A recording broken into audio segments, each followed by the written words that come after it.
not your typical restaurant. Host is roasting every morning. Host Coffee Services stands as the vibrant heart of every break room, offering the unique fusion of traditional quality and modern flair. We're not just your coffee provider, we're the center of memorable workplace moments. Call us today. Proudly serving Nebraska since 1972. Host Coffee Services is always roasting something good for you. I'm Bridget Condon with NFL Network Now on the Westwood One Radio Network. Steelers quarterback Russell Wilson says he feels revived in every way and has found the fountain of youth heading into his first year with Pittsburgh. Wilson hasn't been announced as the starter over Justin Fields, but offensive coordinator Arthur Smith acknowledged that Russ is in the pole position. Elsewhere, Vikings head coach Kevin O'Connell says veteran quarterback Sam Darnold will be QB1 entering training camp, but added the first 2 weeks will be an open competition for many positions. Minnesota drafted J.J. McCarthy 10th overall in this year's draft. And after signing a 2-year, $16 million contract with the Ravens this offseason, running back Derrick Henry says it's going to be a breath of fresh air not being the center of attention. Henry, who led the NFL in rushing twice during his time in Tennessee, added he's excited to get to work in Baltimore alongside reigning MVP Lamar Jackson. This has been NFL Network Now on the Westwood One Radio Network. As you know, summer is right around the corner, and for most people, that means more activities, more golf, more biking, more of whatever you love to do. But if you're dealing with aches and pains, your more could become less. This is why I'm here to tell you about Relief Factor. Relief Factor is a daily supplement that helps fight pain naturally. For instance, I was sent Relief Factor to try, and I've been taking it every single day. I'll tell you what, I feel the difference every day. You see, instead of masking your pain, Relief Factor's formula is designed to help reduce or even eliminate it. It's 100% drug-free, and it's been a game changer for so many people. So let's get after it this summer. Let's feel good. Let's do more of the things that we love to do. Don't let pain keep you down. Give Relief Factor a try and save on your first order. Go to relieffactor.com or call 1-800-4RELIEF. That's 1-800-4RELIEF. Help fight pain naturally with Relief Factor. These products and statements have not been evaluated by the Food and Drug Administration. These products are not intended to diagnose, treat, cure, or prevent any disease or... You go into your shower feeling, but as soon as you reach for the Irish Spring, your day immediately gets better. That crisp, fresh, unmistakable Irish Spring scent zings your brain and awakens your senses. So when you finally emerge from the shower, 37 minutes later, because you pay the water bill so you can stay in there as long as you want, you're ready to take on the day and smell great doing it. Irish Spring Body Wash and Bar Soap. Fresh, green, Irish. Shop now at Walmart. We all hear the radio ads about the IRS. They tell you to be afraid, to be scared, and they try to frighten you into calling. I'm not here to do that. Tax Relief Advocates is different. TRA is here to tell you that if you owe money to the IRS, whether it's $5,000, $50,000, or $500,000, we have a solution. It doesn't matter if you're sitting in your car, at work, or with your kids. No matter where you are, call now. 800-575-1897. Don't lose hope. TRA can eliminate or reduce what you owe to the IRS. Generous programs are now available that can give you a fresh start. Our passion is taxes and helping individuals fix their IRS problems. We have over 1,000 5-star reviews on Google and an A+ with the Better Business Bureau. You don't need to be afraid of the IRS any longer. End your tax nightmare today by visiting us online at TRA.com or call 800-575-1897. That's 800-575-1897. Tax Relief Advocates. Real solutions for real people. Must qualify for enrollment. Results may vary. This is the story of the one. As head of maintenance at a concert hall, he knows the show must always go on. That's why he works behind the scenes, ensuring every light is working, the HVAC is humming, and his facility shines. With Grainger's supplies and solutions for every challenge he faces, plus 24/7 customer support, his venue never misses a beat.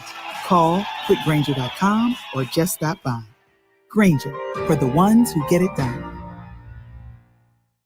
The baseball world comes to Omaha, and 1620 The Zone is running the show. All the excitement of the Men's College World Series, the insight, the fun, and the stories behind the games, live from the Omaha Baseball Village, powered by Access Bank and Children's Nebraska.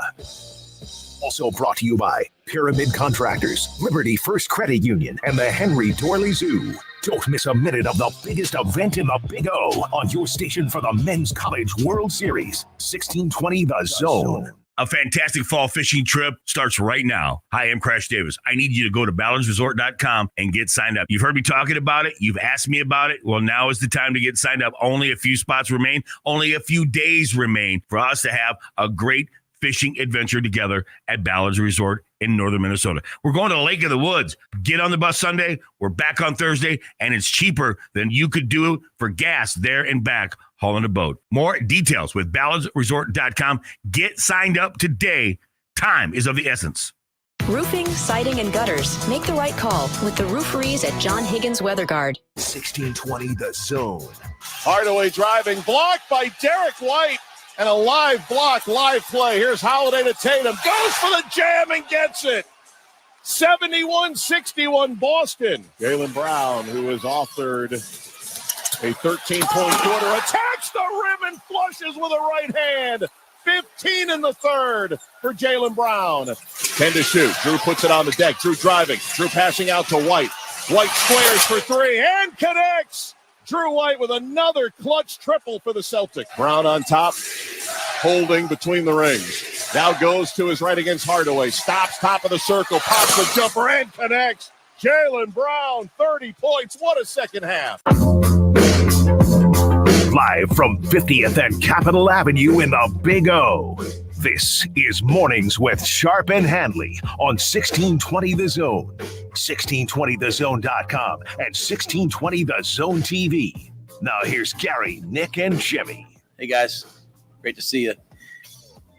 Hey, good morning, everybody. Live and local. It is a Thursday morning. It's going to be a hot day. It is Omaha College World Series Eve. It is the start of the U.S. Open at Pinehurst 2. USGA. Oh, the greens are fantastic. Just drop a ball and let it roll off into the five seems to be a problem. Mm-hmm. But this is the tournament where you root for the golf course. I've seen. Whoa. On number 2. They could even have fans during the practice round yesterday because the seats, they apparently used a smaller screw to save money, and now the seats are collapsing on the stands itself. So people are falling back. That's unfortunate. Yeah. Damn. So as you sit back, sit back on your chair back in the actual constructed seats, you fall right back. So enjoy this U.S. Open. It could be your last. All right, I'm a bigger fan of Scotty Scheffler now. Yay! What a trio that tees off at 12-14. The three betting favorites. Yep.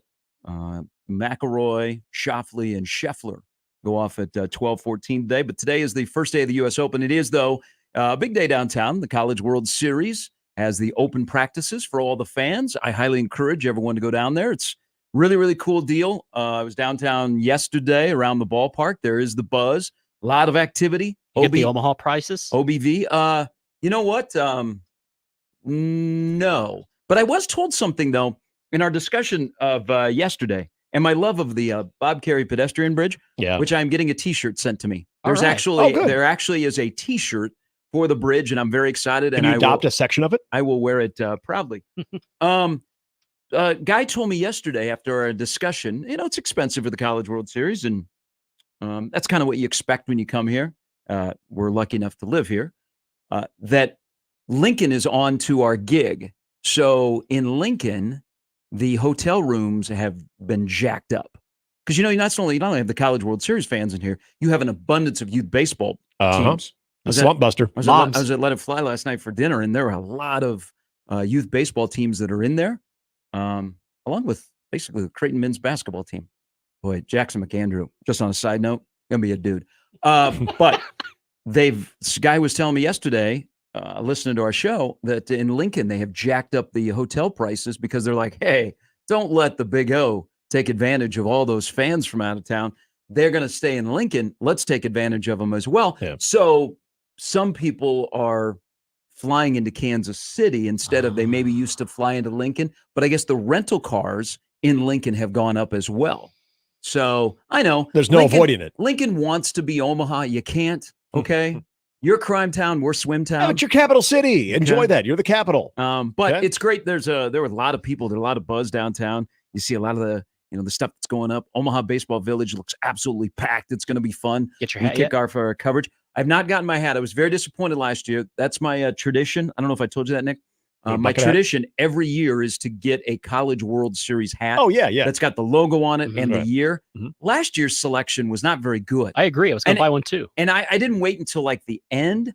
I wanted to get like the best hat. So like in the first couple of days of the series, I went into the main tent to get a hat. And I was like, man, this year's selection is really, really not good. So I think the hat I'm wearing now from Nebraska Prospects is better than any It hat is. I will buy, but it's not a College World Series hat. It So is not. maybe tomorrow I will get my College World Series hat, but it's pretty cool. There's the Ferris wheel is back. Yeah, that is huge. Yeah. If you After a hiatus. remember pre-COVID, and we're probably going back about 6-7 years when we had the Ferris wheel. So the Ferris wheel made an appearance, and it might have been the greatest College World Series ever. People are still talking about their experience with the Ferris wheel. They have no idea what happened in the stadium. I think Vanderbilt might have won the national title that year. Probably. But everybody talked about the Ferris wheel. I went on a trip in the middle of the winter, and they said, where are you from? Omaha. And they said, the Ferris wheel. The Ferris wheel was the biggest thing that Omaha has ever done.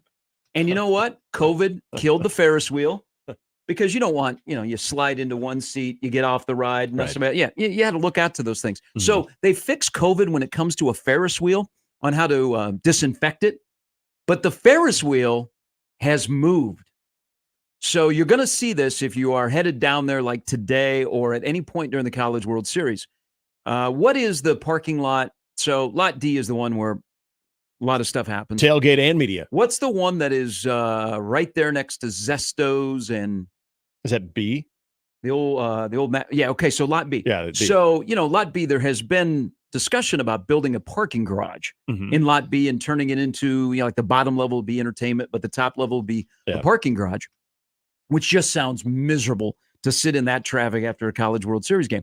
But FanFest has kind of taken over part of the parking lot. So the Ferris wheel actually is in that parking lot. It used to be Inching closer. across the street over next to the side of the Chai. Yeah. But it is now in Lot B. So it's closer. So Oh. your experience just went through the roof at the College World Series because once you get off the Ferris wheel, it's like 4 steps and you're into that entrance in straightaway center field. It kicks you right in. It's like right as you get off of the thing, it gives you a little boost in the ass to go right into the College World Yeah, Series. it's an amazing thing that's going to happen. Didn't you do a report from the old one?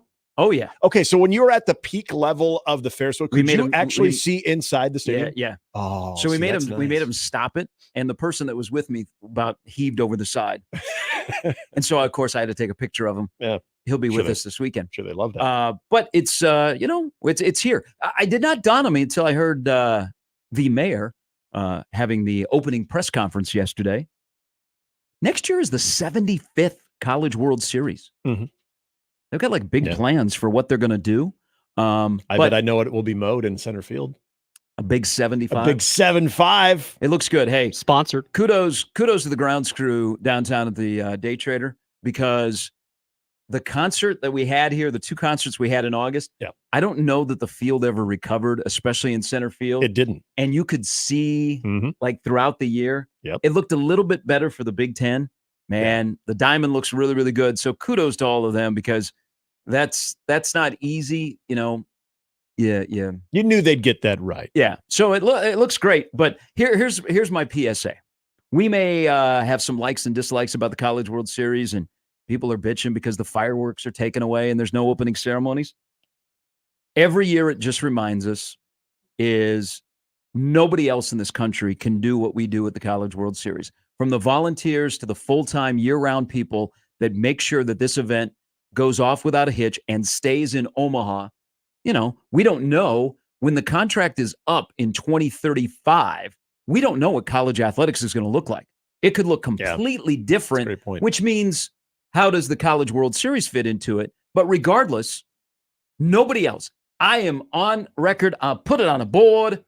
Nobody in the country can do what we do in Omaha for the College World Series. Thank you very much. Enjoy your time here. Tip your waiters, waitresses. We can't do anything about the parking meters or other stuff like that, but have a good time because nobody else in the country can do what we do for the College World Series. Thank you. No. Thank you. And That's going to be my, when I'm running for mayor next year, It's going to be my thing. I can't imagine. There was the year that there was the decisions and the conversations going on of what to do with Rosenblatt Stadium, and they knew they needed more space. They knew they needed an upgrade. Do you tear it down, build it back up? Here chuckling. Whatever you do. What are you doing, Jimmy? Just giving advice. Just piggybacking off what you said. I see there. Yeah, we got help our local merchants. We got a little scroll at the bottom there too. Went from Gary's PSA to spend lots of money on Zone TV right there. By the way, welcome Zone TV and Rick. That biggest fear was if we talked about this a little bit, I think yesterday. If you exited Rosenblatt Stadium, tore it down, built it up, or did a major renovation that was going to keep it away from Omaha for 1 year, there was always that fear of somebody else hosting and rolling out a red carpet. I tend to agree that I think a lot of that paranoia was probably a little bit misplaced, because I can't imagine you can let someone roll out the red carpet for 1 year to the NCAA and say this is how we pull it off. But the amount of equity built up with Omaha, with not even the stadium or the ballpark itself, but how the entire city embraces it. And for the ones who don't, they don't come anywhere near it. And it's almost like they've got their side of the city, and the College World Series has their section. And so I'd be, obviously we'd all be lying. I mean, we've been here long enough. Jimmy, you've been here long enough as well to know that, not 100% of every Omaha resident just cannot wait and they're licking their chops for the College World Series. But you don't they have also a countdown at home. But they also stay away from it too. They're just like, okay, I know I'm not going to go to downtown for the next week and a half. I'm just lazy. Yeah, you know what, that's fine. You can do that. But the College World Series is here. I mean, if you want to take the week off and get out of town and turn your house over into strangers and make a little money. Make some money. I'm all for that. There you go. But it is our state fair. Yep, it is. I mean, I don't go to the Douglas County State Fair. I go to the College World Series, and that's our state fair. It's more fun. So it's here. But again, nobody else in the country can do what we're going to do. And you'll see the response by the 8 teams. And there's a very passionate guy that's coming up at 8 o'clock this morning, Tony Vitello, who is the head coach of Tennessee, who is back. He's going to walk through the pearly gates of college baseball in the city of Omaha. And he knows what it means here. So it's here. It's Omaha College World Series Eve. Can you feel it? You'll be able to feel the heat. Hello. We got a little storm. Who in the heck decided that Sharpie should play golf today in an event? Ooh. I was like, hey. And then who decided? Are you wearing black? Who decided that I should wear a black polo? Is that what you're wearing? Hey, Jerry Glanville approves. Man, somebody did not dress me. Don't you have time to, on your way, to stop and grab maybe a cooler polo?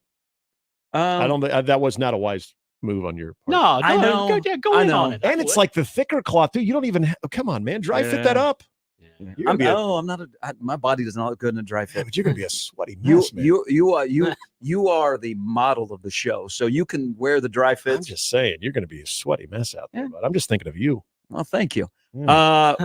We actually had a local celebrity last night committed murder.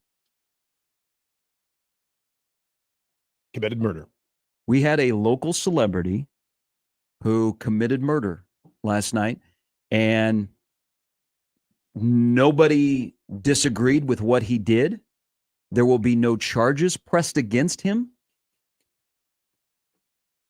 But what Brian Windhorst did to Luka Doncic on is he wrong, ESPN? Though? Is he wrong? That was not only off the top rope. That was off the top rope with your favorite wrestling move. Yep. And Luka actually went through the wrestling mat and through the floor. Jimmy, you're going to have to bring it up. I want to play it here in the first segment. Brian Windhorst last night. And again, no charges will be pressed against him. No. It's like, the authorities are going to look the opposite way and go, thank you for doing the Lord's work. He wasn't wrong. No, he wasn't wrong. But, Mr. Palms Up guy who got just eviscerated last night while his team was getting eviscerated by Boston, Brian Windhorst committed murder. And it might be his first kill. And I'm like, for it. Yeah. When you get it up, let me know. But the NBA season is over. I'm not really sure if it was Jaylen Brown's dunk or Brian Windhorst that actually killed the NBA season. But the NBA is over. It needs to go home and get away because last night was a bad night for him. I mean, a terrible night for him on and off the floor.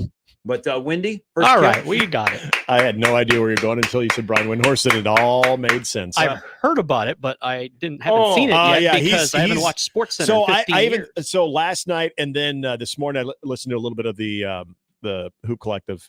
He's very consistent with what he said on both. I thought about reaching out to him and say, hey, can you come on, and just go absolutely back all in. I don't know if he can talk about last night without just not being able to help himself about the Luka Doncic and his feelings towards his not overall play last night, but just his overall presence now with what he needs to learn from this entire experience. So, the Mavericks last night, they finally decided to play, maybe get away from some hero ball when they were down 20. But Boston won last night. It's okay to say season one tomorrow. Boston has more depth. They have better dudes than your dudes. Mm-hmm. But sometimes you put it on yourself. And Luka last night, who had really no interest, and all he wanted to do was complain. And then we had a mutter. This is what Brian Windhorst said on the postgame last night about Luka Doncic.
Oh, damn!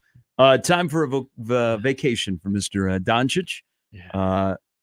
He was he not, wrong with anything he said? He was not wrong. No, he was not wrong. Here's that wouldn't have flown under kind Dick of Motta. here's kind of the local spin on the NBA, and it's been a bad month of June for the NBA. Mm-hmm. Okay, the finals are not very good. They're going to have an NBA draft that has, except for two guys that are getting drafted locally, there is no buzz whatsoever. You got the inside the NBA drama going on. The NBA has had a very, very bad month of June, and last night was a bad month, or a bad night, excuse me. This is kind of a local spin on it. Last night was such a bad game that Bill Ranby had more airtime than Stephen A. Smith. So Which was an improvement. So if you're not here, if you do not live here in Omaha, right as the game was starting last night, there was some severe thunderstorms north of here on Interstate 29. And I was at Let It Fly, and so we were watching the game, and Bill Ranby, we had Povich and Schwelly going at each other. So you're watching the NBA game on the 400-foot screen or however big it is there, and Bill Ranby cuts in. And I'm like, ooh. Because there were like a lot of Celtics fans that were sitting there. And then they must have, I don't know what channel they went to. They certainly did not go to that Kevin Hart Unplugged broadcast. Where you got to see the waning moments with the Plastic Boys?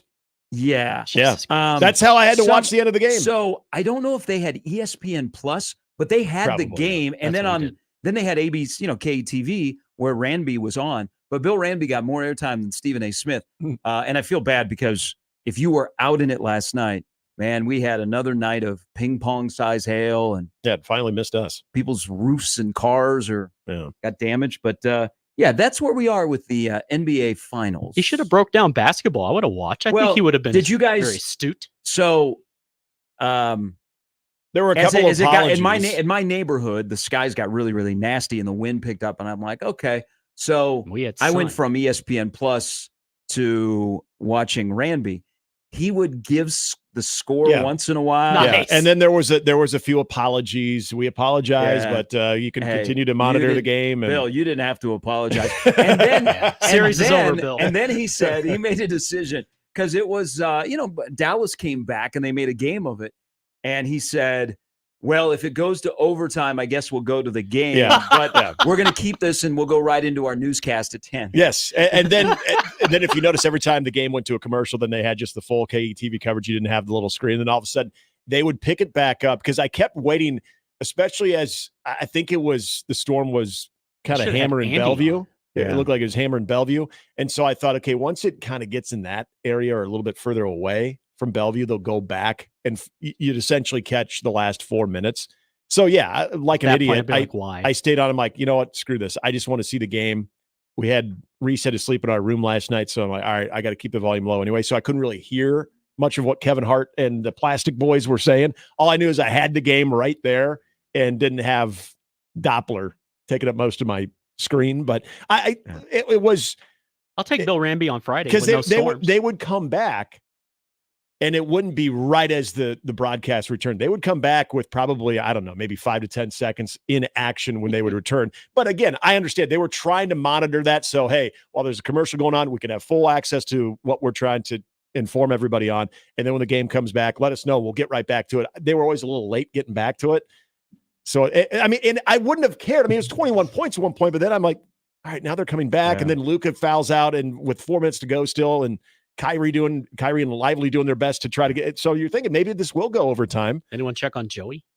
Well, I wonder if okay, so I mean, I hope Joey has. If you're a diehard Celtics fan and you don't have ESPN Plus and right, you don't want to watch the Kevin Hart Unplugged stuff that was on ESPN, and Johnny Most is dead, you might have picked up the phone and called KTV. Oh, I bet they got that. Or isn't Josh a Celtics fan? Yeah. Oh, he had an angry tweet about. He went at KTV. Yeah. He said it's raining in my neighborhood.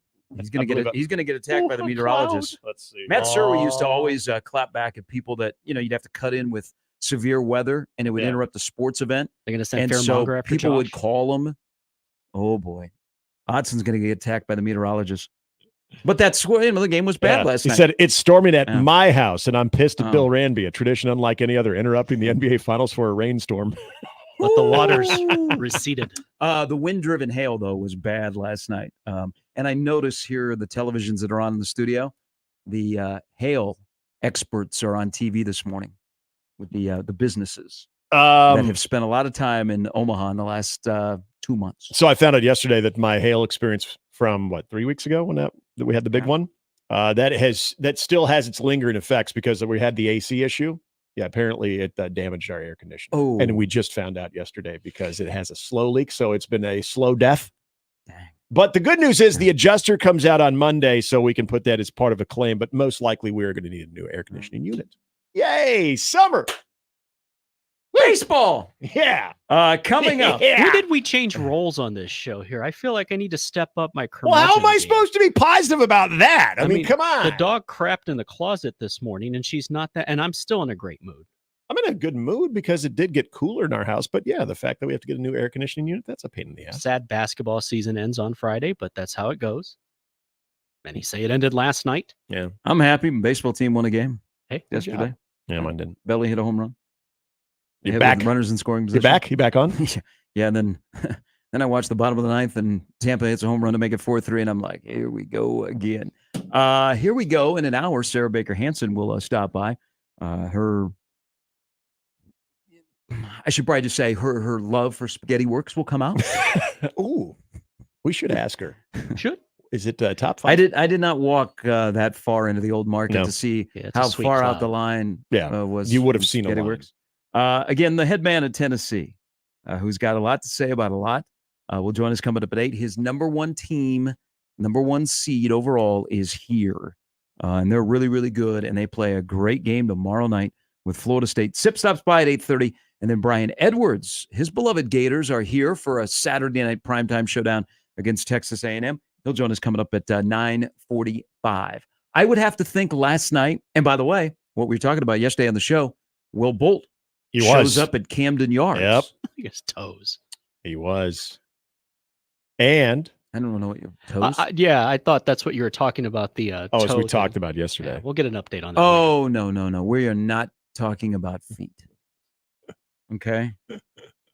No, we're not. No. It's 82 to 17. We're done. We're done with that. Okay, we're not going to talk about toes. I'm good. Sucking your toes or sucking your wife's toes or whatever your wife does with her toes or what you do. No, that was disgusting yesterday. And I feel bad because I took an L on that. I should have stopped that train because people wanted to talk about it. I'm like, no, Nick Handley, you know where to get at him. You guys have a discussion. I heard from some people yesterday. 82% to 18%. I bet you did yesterday. But last night I would have to think, and it was cool that Will Bolt was there at Camden Yards for Cade Povich against Spencer Schwellenbach. Two of his former players, they were on the 20 and 21 team, and now they've moved their way up through the Braves and Orioles organization. The Orioles bullpen let down Cade last night. He did not get the win. There was no decisions, but they pitched really, really well. Yeah, they got through 6 innings. I would have to think in the Will Bolt career of Nebraska baseball, which includes, trips to Rosenblatt to play in the College World Series, catching the final out to take Nebraska to the College World Series for the first time, winning a regular season in the Big Ten, winning a postseason. What happened last night? And there were 4 Huskers in the game. Yeah, Cody Ashley too. Who is a hitting coach for the Orioles. That has to be in the top 5 Will Bolt Husker moments last night. That night at Camden Yards. That was pretty cool. Yeah. Be romantic about baseball. That was a pretty cool night last night to have 2 guys from the same school that were teammates that we're not like we're on the staff together. Right. When one's pitching, the other's playing shortstop, or when one leaves, the other comes in the game to close it out. They matched up in a major league game last night at Camden Yards between the Orioles and the Braves, which the Orioles went on to win their 6th in a row, winning it late in the night. I think one of the coolest things about that, well, and let's not forget too, yesterday, let's put it this way. Yesterday was a great day for Nebraska baseball from its overall image because you had that going on. And then you also have Brett Sears named a second-team All-American as well. So yesterday was a very, Mahomes very good brought day. Up Waldron. Oh, yeah, there you go. Yeah. The other part, and I do want to, I thought this was really neat. Not only Will Bolt was in attendance, because if you listen to Spencer Schwellenbach's pregame conversation on Bally Sports, talking about not only Will Bolt and his family were going to be there too, but a lot of folks are very familiar with Katie Jewell, the academic advisor. Yes. She was there. Jerry Weber was also in attendance on that one too. Cool to see them all get a chance to get on the field and be able to pose for some pictures with them. I can't imagine there's been a better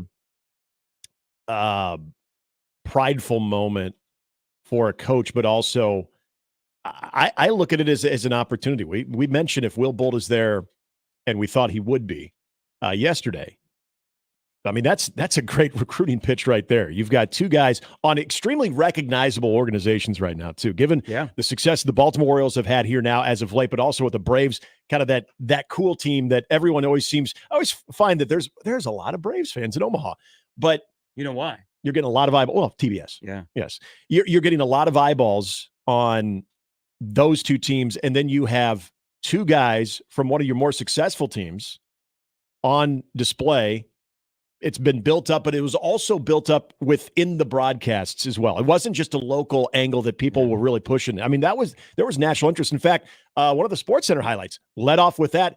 Zubin Mehente's talking about Spencer Schwellenbach and Cade Povich in Nebraska and talking about the Huskers. So again, all of that for Will Bolt and for him to be there to get interviewed during the game. And you had some good news within your current roster won't be around next year, but with Brett Sears, it's like, okay, that was a 21 team, but also we got an All-American named as well today. It was a good day. It was a great day for Nebraska baseball. It was a cool night last night. And both of those guys are in the most ideal organization for where they need to go, because Atlanta and Baltimore are both known for developing young pitchers, and Baltimore is on a heater in developing young pitchers. So that was really, really cool last night to see both of them.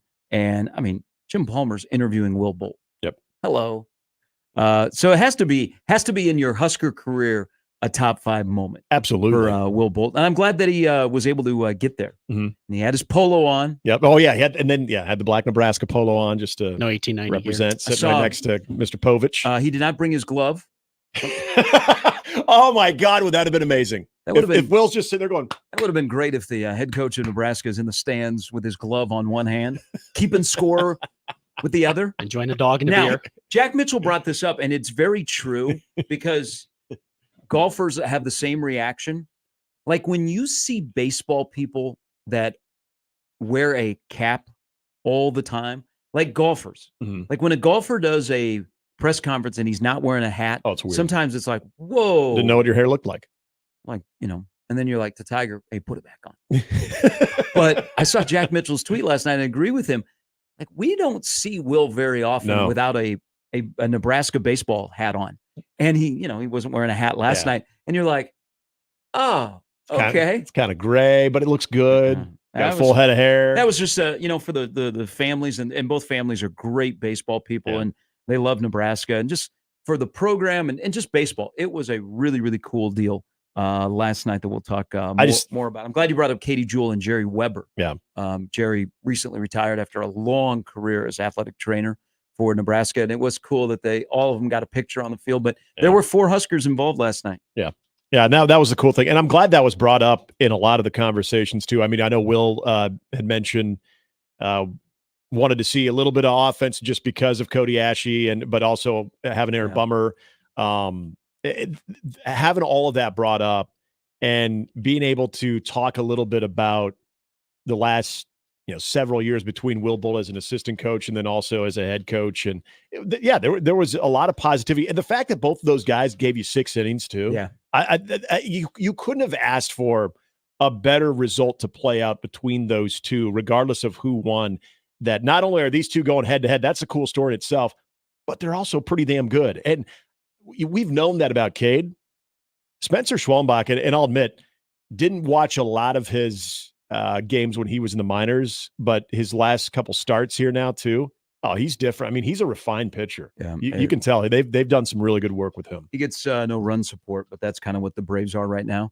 But Cade's on the right path. That curveball was filthy. And then you got giddy about, there's the sweeper. Yeah. But he looked really, really good in his second start. All right, 39 past the hour.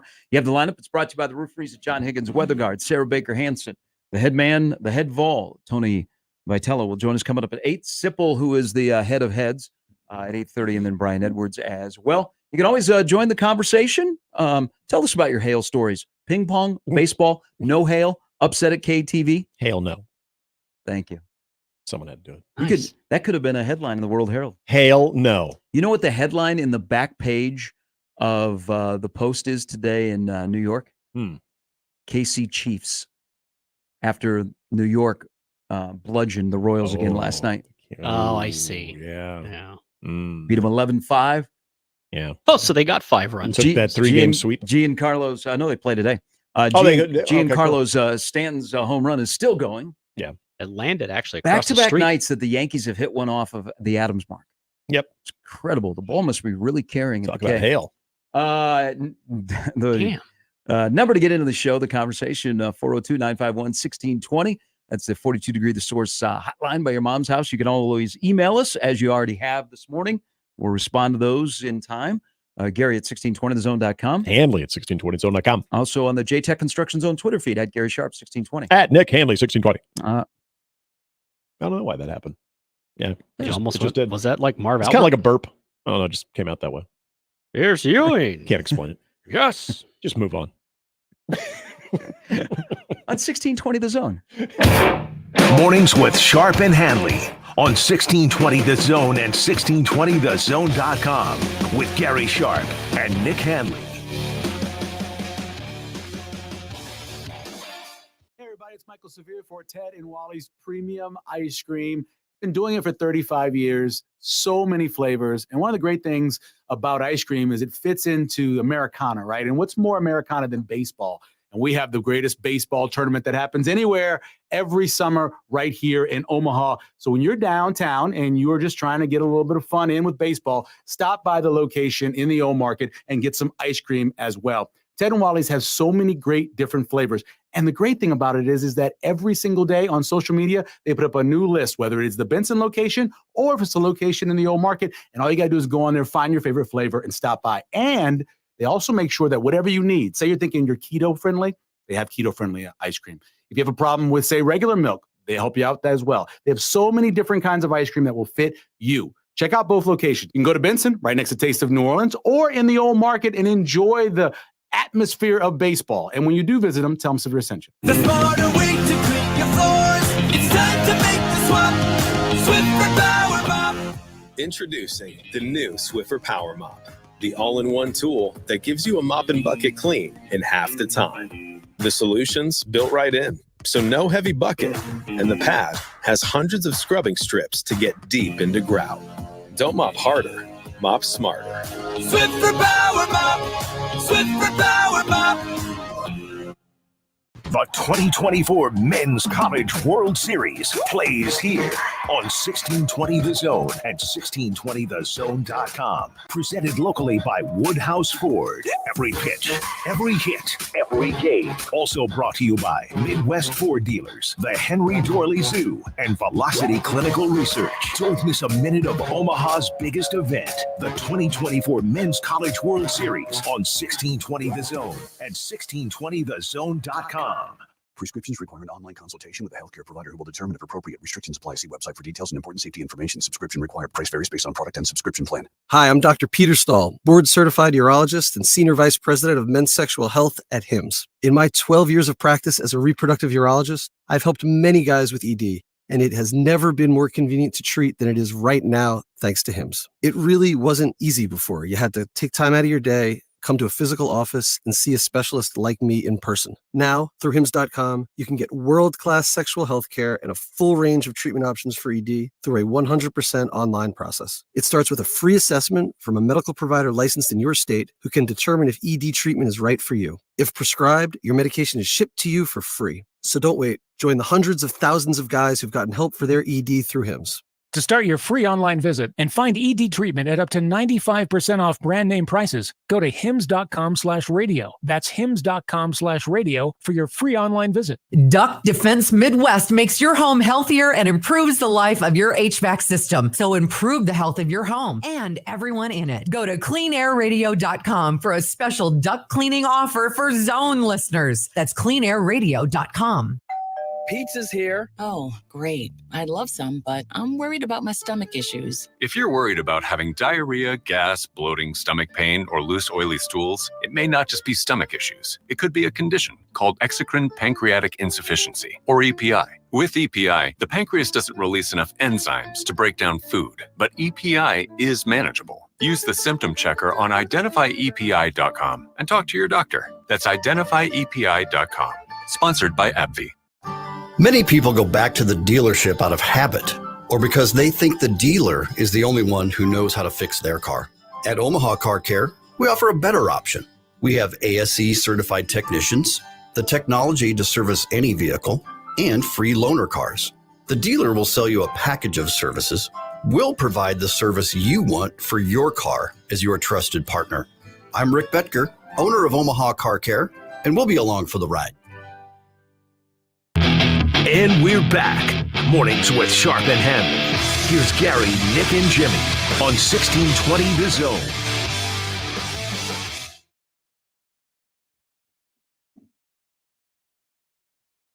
Not a Boston sports fan, but last night had to be a pretty good night.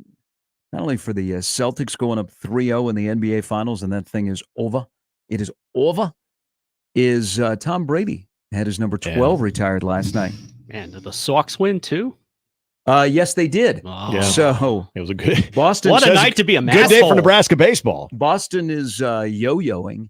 They'll be like 30-31, then it'll be 31-31, then it'll be 31-32 or 32-31.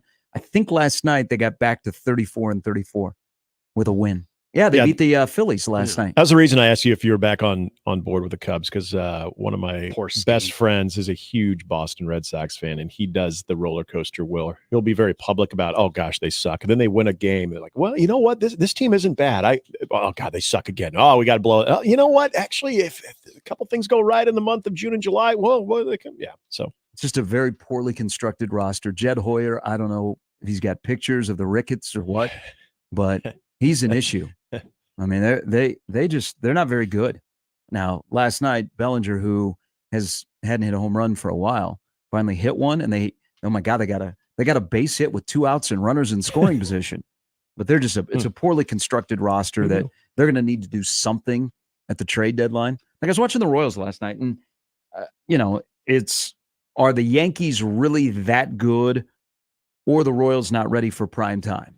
And I think it's a little bit of mixture because the Yankees are really good. That's 2 straight nights they scored 10 or more runs, and the Royals are on a weird stretch where they haven't led after the first inning for a couple of weeks. And I think it's 7 straight games they've given up a run in the first inning. But, they're pretty resilient and they find a way. And Bobby Witt Jr.'s hit streak is going. And Salvi, who hasn't been good in June, walked 3 times last night. They're just a weird team. But the Yankees are really, really good. But I'm thinking of like the trade deadline, what maybe your team might do, my team might do, Jimmy's. I would think that the Royals and Mr. Marte or Martinez for the Mets could be coming to Kansas City. They need some pop in the outfield. And not Dennis.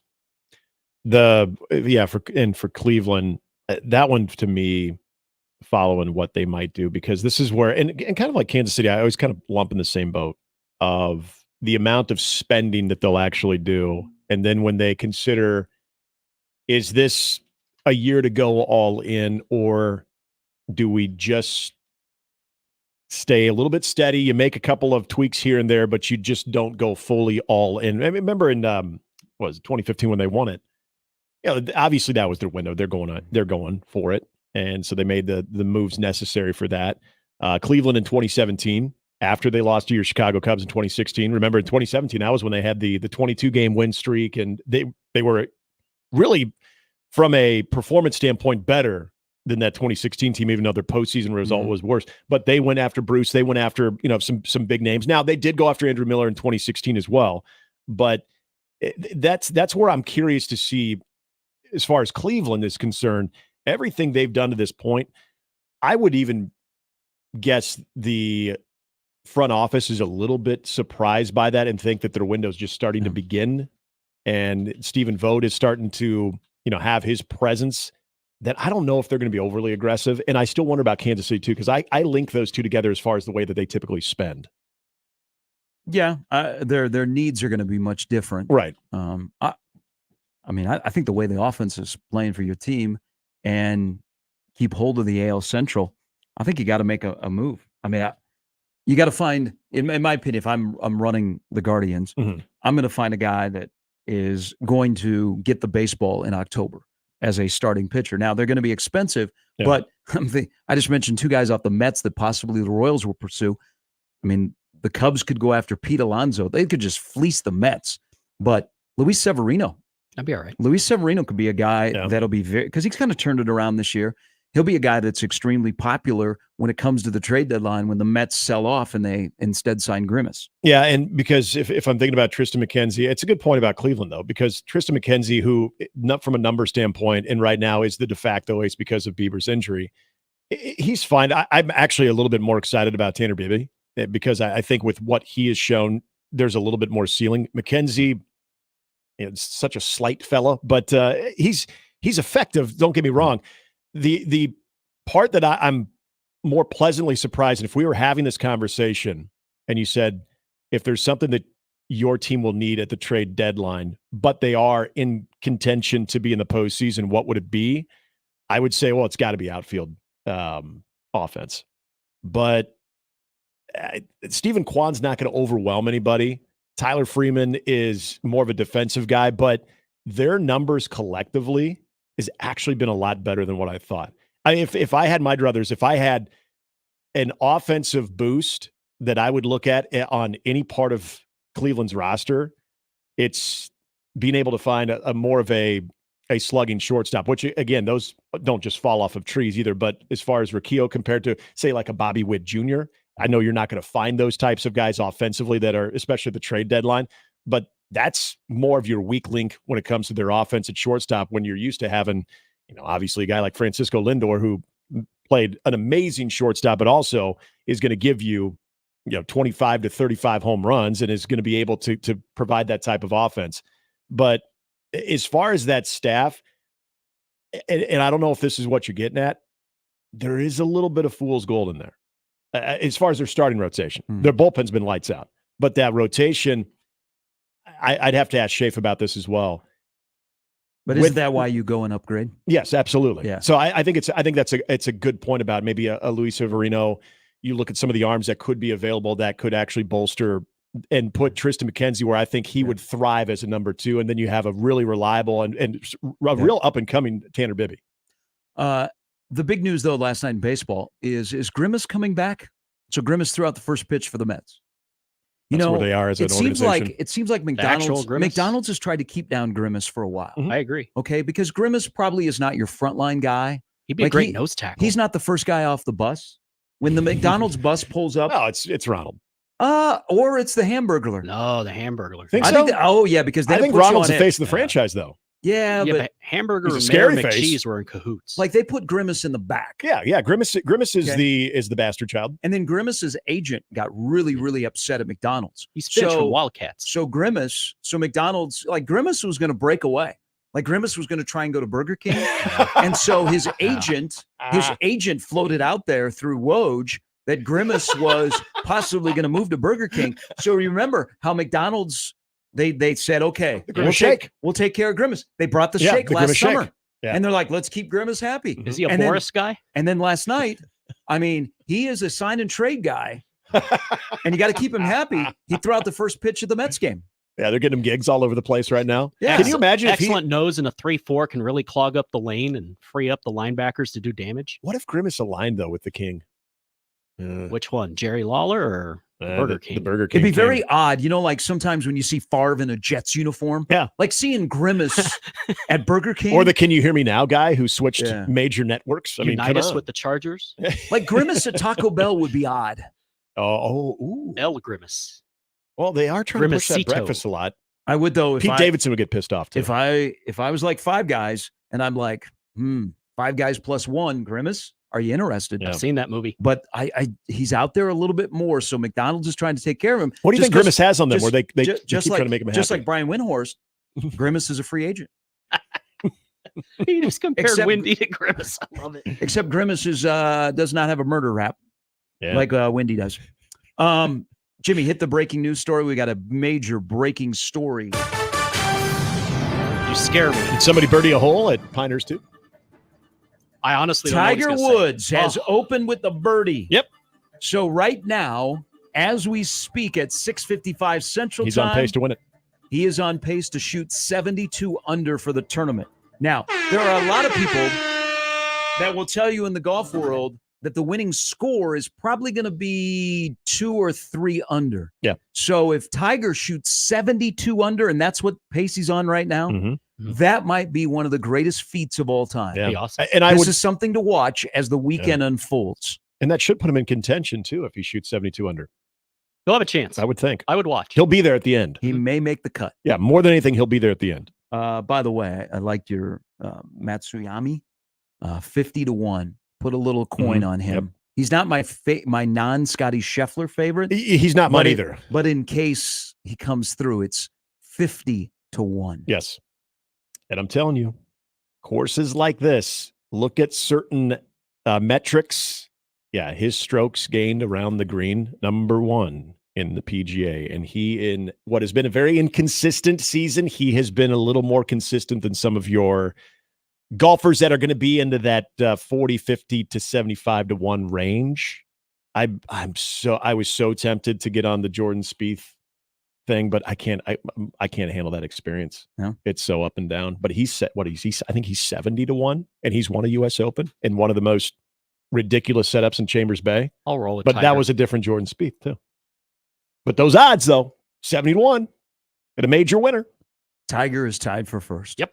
And that's the main takeaway. Let's just bask in that for a while. They should stop the tournament now. Yep. Calling a bomb threat. Just do a playoff. Him and Seamus Power. Hold on. What? That's what they did in Road Trip. Got the test delayed. That is true. Then again, this was 2000. Oh, You can him and make Matt jokes like that, Fitzpatrick. That'd be a better one. Don tweets into the show. Grimace playing zero technique up front and a Hamburglar playing robber. Fry Guy is playing the back end. I like my odds. Okay. So I was on to something. Yeah, Grimace is going to plug up the gap. I see That's for Grimace sure. as like Vince Wilfork, Ted Yeah, Washington. very much so. Yeah. You guys remember the Mucinex commercials? They had the big like green. It's supposed to be like basically I don't know, big mucus blob. Yeah. It's green and just it's a blob Built like a fullback. Yeah, I feel like Grimace and the Mucinex thing could have some type of allegiance. Some eye openers. Yeah, they look very similar. Just one's green, one's purple. I know if I'm hacking up anything purple, I'm probably seeing a doctor, but I think those two could hook up. Not in that way, though. No, because God only knows what they would create. I don't know if I'd want to see that. I don't think my tiny little brain can't comprehend that. No, thank you. Hey there. How's Just it picturing going? Grimace playing football. Hey, Sheriff. How you doing, man? Weird. We'll have an update coming up next. Good morning, everybody on Zone TV.live. Glad to have you in on Mornings with Sharp and Handley. Jimmy's got an update next on 1620 The Zone. Mornings with Sharp and Handley on 1620 The Zone and 1620thezone.com. Live from the Host Coffee Studio, this is 1620 The Zone. 1620 The Zone. Traffic. From the Pyramid Roofing Time-Saving Traffic Center. As things stand right now, roads in the metro looking good. No accidents, obstructions, or any slow-moving traffic to report to you currently. The only major road closures due to the College World Series down near Charles Schwab Field. And just as a reminder, no games today. Those will start tomorrow, but open practice is going on from 9 a.m. to 5 p.m. today. So if you notice a little more foot traffic in that area, that would be why. Just remember, stay safe and wear that seatbelt. I'm Peter Krenzer. This time-saving traffic was brought to you by Fernando's. Spring, it's the reward for surviving another winter. Fernando's, it's the reward for any day that ends in Y. Great Mexican food, awesome margaritas, and a wonderful family atmosphere. Fernando's, Omaha's favorite Mexican for more than 30 years. When it comes to concrete repair, Everlevel has some serious game. Coach Greg McDermott here to coach you on why you should choose Everlevel Concrete Repair. They've got the fundamentals to fix your cracked and uneven concrete, and their products will give you the best defense against future damage. It's a fraction of the price compared to replacement, and their solutions come with a long-term transferable warranty. Working with Everlevel is a slam dunk. Call Everlevel Concrete Repair today for your free inspection. This is the story of the one. As a maintenance engineer, he hears things differently. To the untrained ear, everything on his shop floor might sound fine, but he can hear gears grinding or a belt slipping. So he steps in to fix the problem at hand before it gets out of hand. And he knows Grainger's got the right product he needs to get the job done, which is music to his ears. Call, click Grainger.com, or just stop by. Grainger, for the ones who get it done. Got the happy hour blues? Get to Kopp's for happy hour relief with 2 happy hours from 3 to 6 p.m. and 8:30 p.m. till close Sunday through Friday. Kopp's serves 24-ounce domestic drafts for just $3 and 24-ounce craft drafts for only $4, plus $2 off appetizers. The restaurant that offers great pizza, burgers, and tasty charred wings now offers 2 great happy hours. Visit Kopp's today at 180th and Center, the Shadow Lake Town Center, and 72nd and Jones, or click CoppsPizza.com. Kopp's, pizza, and so much more. ZZ Top, the Elevation Tour. October 1st, Liberty First Credit Union Arena.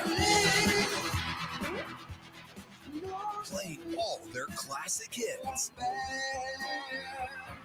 ZZ Top. On sale Friday, 10 a.m. at LibertyFirstCreditUnionArena.com or at the box office.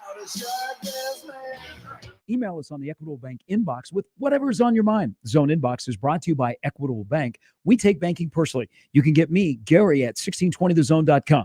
We want to hear from you on the Equitable Bank Zone Inbox. Host is roasting every morning. How does Host Coffee Services provide the best coffee for your workplace? By finding the richest and most robust coffee beans from all around the world and bringing them to our Nebraska roastery, where your coffee is roasted fresh and delivered straight to you. Proudly serving Nebraska since 1972. Host Coffee Services is always roasting something good for you. Hop into the driver's seat of a new Ford truck or SUV now at Baxter Ford. Choose from hundreds of new Ford F-150s, F-150 Lightnings, F-250s, and F-350s. Baxter Ford has over 250 new SUV models available, including Bronco, Bronco Sport, Escape, Edge, Explorer, Expedition, and more. Plus, all our vehicles come with fair, transparent pricing and no dealer fees. So you only pay for the vehicle, not the paperwork. Get started at BaxterFord.com. Tickets for less. Best seats, best prices, no service fees. Shop ticketsforless.com. KOZN Bellevue, Omaha, Council Bluffs. This is 1620 The Zone. And we're back. Mornings with Sharp and Handley. Here's Gary, Nick, and Jimmy on 1620 The Zone. Christ, that's loud. That or my hearing's messed up. All right, Storm Chasers even their series with the mighty Toledo Mudhens. A 7-5 come from behind win last night. They'll continue their series on the road tonight at 6:05. The Nebraska volleyball program, remember they're good, and the Big Ten Conference announced their schedule on Wednesday. It'll be here before you know it. You know how this goes. By the way, public service announcement. We are now 79 days away from Nebraska UTEP football at Memorial Stadium. This has been our public service announcement. Let's circle Nebraska-Wisconsin Day on November 23rd. Yeah, home Again. football, home volleyball. Let's go. Exactly. Huskers will play 31 matches, 20 against Big Ten opponents, 11 against non-conference foes. Many of them will lose to Nebraska. 18 of the Huskers' 31 matches will be played at Devaney. The schedule features 11 matches against teams that finished in the top 25 last year, including 6 against top 10 teams. No surprise there. Before the season officially gets underway, Nebraska will have its annual red-white scrimmage on Saturday, August 24th, that evening at Devaney. Be a little different than last year's early matches. Anyway, the Huskers open the regular season Tuesday, August 27th at the Yum Yum Center against Kentucky. And Nebraska's home opener will be that Friday, August 30th, against the Islanders of Texas A&M Corpus Christi, followed by a home match against TCU, the Horned Frogs, on Saturday, August 31st at 7:30, and they'll face Creighton Tuesday, September 10th at Devaney. Basketball, just call him Coach Alec now. Josiah Alec will join the Husker basketball staff as a graduate assistant for the upcoming season. He won't do it alone. He'll do so alongside fellow Lincoln native Tristan Simpson. It's exciting. Omaha hockey defenseman Kirby Proctor, also exciting, has been selected as recipient of the annual NCHC postgraduate scholarship. It's pretty good. It means he doesn't have to pay for school. He becomes the 5th Omaha Maverick to earn the scholarship, and it's 9 years of being awarded. It's over 50%. He graduated in May with a bachelor's degree in business administration while majoring in marketing. Smarter than us. He also completed minors in finance and psychology. Good Lord. Finishing with a 3.8 cumulative grade point average. Man, he's smart. Finalist And he's tall. Tall, too? He's very tall. Yeah. Finalist for the NCHC Senior Scholar Athlete Award in 2023. He received the Mavericks Bob Kruger Commitment Award in 2020 for his community service as a UNO student athlete. Wholesome content. In the NBA, somebody called a wambulance for Luka Doncic, the NBA's palms up guy, fouled out for the first time in 48 career playoff games. Congratulations. And he was called for 4 fouls in the fourth quarter as the Mavericks nearly rallied from 21 down, but fall to the Celtics 106-99 in Game 3 of the NBA World Championship Series, also known as the NBA Finals. Brooms are out. Boston leads 3-0. There was no Porzingis. Didn't matter. The NBA season will end tomorrow night. Finally, the Florida Panthers routine was disrupted yesterday in advance of Game 3 of the Stanley Cup Final because of storm-related travel delays before the team headed to Edmonton. Heavy storms near Fort Lauderdale forced the charter jet to take off 3 hours after their scheduled departure. The Panthers touched down at about 8 p.m. in Edmonton, less than 24 hours before they face the Oilers organization and the Twins on tonight. The Panthers are up 2-0 in the best of the 7 series. I like to think that when they arrived, it was much like when the Jamaican bobsled team landed in Calgary for the 1988 Winter Olympics. Although now it might, I don't know, the country might be on fire.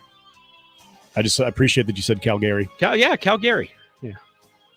Shout out Barry Melrose. Like a true Canuck. Yep. And Giancarlo Stanton hit a home run that has not landed yet. The Yankees defeat the Royals 11-5. They'll go for the 4-game sweep today. Back to reality. And the Astros lost, but what else is new? The Cubs win. The Reds defeat the Guardians, but the Guardians are still 43-23. And in the game of the day, the Twins beat the Rockies 17-9. Hey, Carlos Correa looked like he was worth the price of admission yesterday. In 5 hits. The Chicago White Sox are bad. Yeah. Do you know now, after losing last night, another brutal loss, that they are on pace to win less than 40? Yeah. 17 right now. I believe. They've lost their last 8 of 10. I don't know what their best week stretch has even been. If they've even been 500. When you are into the middle of June and you've only won 17, yeah, you don't have a good stretch. Have they even got have they gotten 3? Have they done anything of a winning streak? No. As someone who holds grudges and still holds a grudge from 2005, I hope to lose the rest of their games and they finish 17 and 145. Hey, quick observation right now as we're just kind of they suck. We're scanning the U.S. Open. If I were to ask you how old Matt Kuchar is, how old would you say? He's old. He's in his early 40s. It's not old. He's my age. I watch him play, and I'm like, do I look that old? But people would think that he is younger. Really? So he looks young. He's been around for a while. I know he has. That's why he looks like he should be playing in the Champions Tour. Soon enough. Like, I honestly thought he was at least 5 years, if not more, older than me. I was taken back when I realized he's 45. Oh, and I'm 45. Before I forget, for our listeners, the poll from yesterday was 82% to 18%. And for those that are just joining us, if you look on the leaderboard right now, there's a 1 next to Woods. Tiger Woods leads the U.S. Open. And why Nick mentioned Matt, because he's birdied. He did. What, his first hole? 6-way tie for first. Matt Kuchar. What is it? They've got like 7 guys that are on the first hole. They're scrambling. Is this how it's like when you guys play? Well, yeah, but again, we're usually in a scramble. I would be okay of not making it to the second hole at Pinehurst 2 if I birdied the first hole. You just I'd be like, see guys in the clubhouse for drinks. Peace, I'm out. What? That would be equivalent to, at least in my world, that'd be equivalent to a hole in one where I would go ahead and buy a round. Now, Tiger here has a long putt for birdie. It's about a 64-foot putt. Could he go 2 under? If he does. Oh, let's get weird with it. There's a long downhill putt on 2. Jesus, Tiger, come on. You're killing it's on its way. You're killing the bit. It's way off. He read it. Maybe. Putt is on the way. You know what? He read it really. Oh, actually, my God. that's a good lag putt. Woo, Didn't make it, but that's going to par. He should par the second hole. One thing Jimmy did not mention, news, Nebraska basketball yesterday. Fred Hoiberg did a little talking on the radio last night. Aaron Eulis, as expected, is allowed to play for Nebraska to transfer from Iowa. So Nebraska, for one of the rare times under Fred, will actually have some real depth at point guard. Yeah.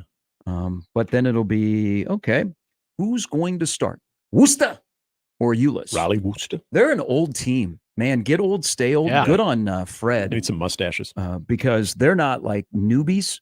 They got and the thing I like, and we'll get into this a little bit later because their motto is take the next step, is they're not only older, they're going to be one of the older teams in college basketball in terms of experience, but they have the Big Ten experience that is on their second go around at Nebraska, but they have a lot of Power 6 guys who have played at least or been around high-level basketball on a consistent basis. The roster construction is very interesting to me, but man, he may have, and I always say this, Fred has started to construct his roster for him, not you. And this the Greasel Walker roster construction was the start of it. Last year was kind of like, okay, that's what Fred's more of a locker room guy than a guy that, wants to see his players all over Sports Center and, driving the Lamborghinis or the Cybertrucks, which are absolutely, they are ugly looking in person. I saw one a week ago. They're out of Back to the Future 2. Yep. But I think this might be the peak Fred Hoiberg roster in terms of finding leadership and guys that are, a little bit longer in the tooth. Count me interested. Intrigued, yeah. About what this group could do. He's going to have to put some pieces together because they all do different things. But whatever is said throughout the summer and preseason and where Nebraska ends up, Bryce Williams is your guy. Tell me how Bryce Williams is going to do, and I'll tell you how Nebraska is going to do. I've always thought with how Fred, even when he put his roster together, you would get a lot of different pieces. You'd get whether they were Power 6 guys, whether they were who got a bird. No, you're Tiger. Tip of the cap. We got a par. Yes, McAllister's Deli is 2 under through 5. Delicious iced tea. Whatever happened to those? They're still there. There's one on 72nd and Is there Dodge. one? Okay, Go because there there was that today. one on 120th in Center a long time ago, and it just, I mean, everything there that was gone away, like the Hooters. Anyway, it's true. That's these. I've are enjoyed facts. some wings there. These are facts. I always thought that part of the roster construction early with Fred getting guys with experience, but not having necessarily that type of presence in a locker room where I don't think it gets appreciated, or at least it didn't get its appreciated when you're trying to build something as much as it should, and then you see the fruits of that. I always was concerned, okay, you're bringing in a bunch of different pieces, different programs. They're going to have different experiences, but the experience matters the most. The fact that they do have college basketball experience. But I think there is something to be said about what you just brought up there. You have guys that not only have Power 6 experience, but also you're being vetted a little bit on the type of not only player they are and what they can do from a production standpoint, but can they use that experience that they've had in a positive way in that locker room too. And that, I think, what we've now seen, hopefully we'll see that in year 3 of this transformation. It worked out pretty well in year 1, as you mentioned, with Griesel and Walker, but also last year too. Even a guy like Rink Mast that would give you some big nights on the floor, but was never a problem. Was never someone that you ever had to worry about. Gosh, I hate the body language. He looks like he's checked out. Looks like he's not all in for the team itself. There was no character flaws when I look at a guy even like Rink Mast. And so that's what I'm hoping that blueprint is continued to be followed without knowing necessarily the exact personality of every guy that's being brought in right now. This is where I think you start to go off of the last couple of years and trust kind of what you said. It's a roster for Fred, not for you. This is where I think you get a little bit more of that stock going up after the season they had with how they've constructed, that you put a little bit more confidence with that experience. That experience is actually going to be valuable experience both on and off the floor. Mm-hmm. Logan McAllister is who it is. He has no connection to McAllister's Deli. Who owns the Kevin McAllisters? McAllister. It's a chain. Yeah. Maybe they do have a Logan in their family. We had him in Kansas City. I remember one of the famous Logans that had a. What is USA Empire? and NBC Sports doing? Tiger is tied for second, and they don't have him on the first page. Yeah, automatically he should be right there above Tom McKibben. Yeah, who I couldn't tell you is. We got Tim Wingding. Did anybody have Tom McKibben on their foursome? Tim Whitting. I just want to say Wingding. Yeah. You got to say it's He's a Swedish. font. He's a Swede. Viding. Tim Viding. What is golf's Omar Morales. I tried to roll the R. Who is golf's most interesting person? Most interesting? Most interesting person. The fact that I have to even give that a couple seconds is kind of a problem. Most interesting would be. Is Rory taking the lead? Yeah, he is. I'm trying to think of a personality. Yeah, I would say Rory would fit that. Rory's outspoken. Rory's, divorced one day, reconciled the next. Damn good golfer. Yeah, Rory probably checks the majority of the boxes. Yeah, I would say Rory is that guy. Scott, I want to say Scotty is. Scotty's game is must see, but Scotty, other than his brief stint in the clink, Scotty's a nerd. Scotty Scheffler is only interesting on the 18th hole of a major or before he gets to the course. Yeah. And if he makes it to the course. Right. Yeah. I would say Rory. I don't know if that's a good or a bad thing. Now, Koepka to me will always be interesting. Yeah. And he's always somebody in a major that you never discount. I think Rory is the most interesting golfer. And there's the part that he actually is playing really well. Yeah. But then the other part of his personal life is a roller coaster. And it's too bad that CBS is not carrying the U.S. Open. I want to see. People have started to spell her name incorrectly online. Why? Are they saying McElroy? No, Amanda Balloons. Hopefully they spend Voyer, right? All right. Sarah Baker Hans is going to join us within the hour. Tony Vitello, head baseball coach at Tennessee. College baseball, by the way, welcome everybody into town. Love us. Stay a long time. Spend a lot of money. Do not tear our town down. Do not commit debauchery. Yep. If you're going to do it, don't commit it on us Omahans. Do it on your own. Yeah, man. Okay? Fan but enjoy the baseball. Have a good time here. And remember that nobody else does this event like we do in Omaha for the 74th time. And also realize this, that there's a lot of stuff, and maybe Tony V will get into this, about the NIL and how do you construct a roster. I don't think college baseball has been as good as it is right now in terms of viewers, in terms of the way ESPN treats this event. Yeah. They might struggle the previous 2 weeks, but the way they treat this event and the type of players that are staying in college, I don't think we've ever had college baseball at this level like we have. So hopefully, because we didn't get a lot of bangers during the regionals or super regionals, we have some great games and some great performances here. I would take games over performances because we had a lot of chalk. We didn't have a lot of we didn't have Florida Clemson Sunday. We didn't have that every single day. But college baseball is in a really, really good spot right now. Even though it's like, NIL and fleecing rosters, I just think the game on the field is in a really, really good spot.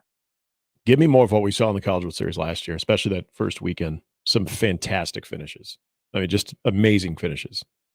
Until we got to that TCU Oral Roberts game. That was not a good game. But you had from Friday, I think both games, because that was the Oral Roberts comeback, then you had the Wake Forest walk-off. You had all those late inning dramatics, and it heightened everything. It's where the entire buzz of the actual event itself meshed with what was taking place on the field day in and day out. So we get more of that, I'd be happy. All right, SBH coming up before the hour is over. Also, Steve Sipple, who went on a tour yesterday. Had a good time. Did not touch everything. He stayed in line. Asked the tour guide good questions. Did not linger behind. When he's told not to take a picture, he did not take a picture. We've all been on those tours, right? Yeah, where you get caught up with something and before you know it, you look over and everyone's gone. We are moving. We are moving here. Okay. Make sure you put down your phones and soak in the experience. Where'd everybody go? Sip and B. Edwards as well. It's Mornings with Sharp and Handley on 1620 The Zone. All right, we're on Omaha Eve. The big baseball event kicks off at 1 o'clock tomorrow between North Carolina and Virginia, and then a great primetime game, Tennessee and Florida State. You want to be downtown, and Tickets for Less is your friend. They've got the best seats, the best prices, and never, ever, never, ever any per ticket fees when you get to checkout. The best sports, concerts, and theater can be found at ticketsforless.com. And don't forget to use my promo code THEZONE when you get to checkout. So if you want to go to that big baseball event or you want to participate in the ultimate tailgate, all that information is up online at ticketsforless.com. The best prices, the best selection, and zero fees. That is a great triple right there. Ticketsforless.com. And don't forget to use my promo code THEZONE. Gary Sharp, Nick Handley, and Jimmy Chavez. Mornings with Sharp and Handley. Weekdays 6 to 10. On 1620 The Zone and 1620thezone.com. Previously on Unsportsmanlike Conduct. I read a book about the idea of aliens being a thing. What is that, a new concept? Someone writing about aliens? No. It talked about if we're going to find aliens, how we hope to find them. Boy, that sounds like a really exciting book. It was a great book. I ripped right through it. John, this is why you don't have fun. You don't allow yourself to wonder. I wonder all the time. I wonder how I've made it this long being next to you two. Unsportsmanlike Conduct with John Bishop and Josh Peterson. Weekdays 2 to 6 on 1620 The Zone. Your Omaha area forecast presented by Funplex Water Park and Rides from the KETV Newswatch 7 Weather Center on 1620 The Zone. Hot and humid again on Thursday with temperatures climbing into the low to mid 90s with feels like temperatures in the upper 90s in the metro. Chance for strong to severe storms after 3 p.m. mainly south of the metro closer to the Kansas-Missouri borders. I'm meteorologist Sean Everson from KETV Newswatch 7. 1620 The Zone. Traffic. From the Pyramid Roofing Time-Saving Traffic Center. Crash reported this morning at the intersection of 33rd and Lake. Do proceed with caution from any direction if you will be near this intersection soon. No other crashes or any slow-moving traffic currently. And just something to keep in mind, open practice at the College World Series getting underway today at 9 a.m. There might be some extra foot traffic downtown near Charles Schwab Field. Just remember, stay safe, wear that seatbelt. I'm Peter Krenzer. This time-saving traffic is brought to you by Saul's Jewelry and Loan. We're excited to announce the grand opening of Saul's Jewelry and Loan's new downtown location. It's a Saul's shopping experience like you've never seen. Amazing jewelry finds at our famous best-in-town prices. Tools, bikes, guitars. 22nd and Hardy, downtown Omaha, Saul's Jewelry and Loan. Is your concrete cracked or uneven? Hey everyone, Coach Greg McDermott here to explain why you should choose Everlevel Concrete Repair. Many people think they need to replace broken concrete, but repairing it provides durable protection and comes at a fraction of the cost. Everlevel provides permanent repair solutions to fix your concrete and protect it against future damage, and it all comes with a long-term transferable warranty. They offer free inspections to walk you through the entire process. Call Everlevel Concrete Repair today. Success in today's electrical market requires your company to be able to adjust to an ever-changing field. A partnership with IBEW Local 22 gives you that flexibility with access to journeymen, apprentices, proven training programs, marketing assistance, entry into markets not available before, ability to expand and contract with changing market conditions, and a benefits package for you and your employees. Contact Bob at IBEW Local 22 for additional details at 402-980-7596. Funplex asked an AI assistant where you find ultimate summer fun. And, well... Funplex. Nebraska's largest water park and rides, now with the brand new spinning, tilting Wipeout. Tasty treats, special events, private cabanas, and more. Probability of unforgettable fun, 100%. Funplex is the best choice for an all-in-one day of summer excitement. So, see you at Funplex then? I am a language model. Yeah, fair enough. Get your human tickets at fun-plex.com. Let's go! Welcome to this episode of RV Ready, brought to you by Leach Camper Sales in Council Bluffs. Mother Nature? We're getting things ready for everyone to head out camping again. People should go to leachcamper.com and check out the inventory. And don't forget, the coffee's always on. A fantastic fall fishing trip starts right now. Hi, I'm Crash Davis. I need you to go to ballardsresort.com and get signed up. You've heard me talking about it. You've asked me about it. Well, now is the time to get signed up. Only a few spots remain. Only a few days remain for us to have a great fishing adventure together at Ballards Resort in northern Minnesota. We're going to the Lake of the Woods. Get on the bus Sunday. We're back on Thursday, and it's cheaper than you could do for gas there and back hauling a boat. More details with ballardsresort.com. Get signed up today. Time is of the essence. A Gain Scent Bead story.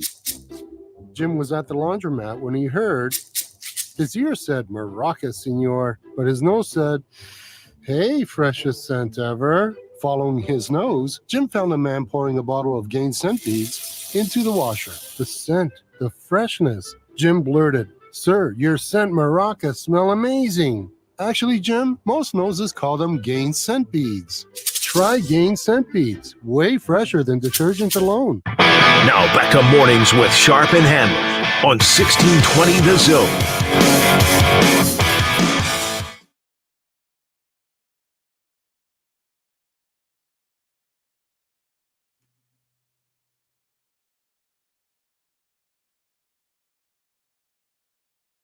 Wow.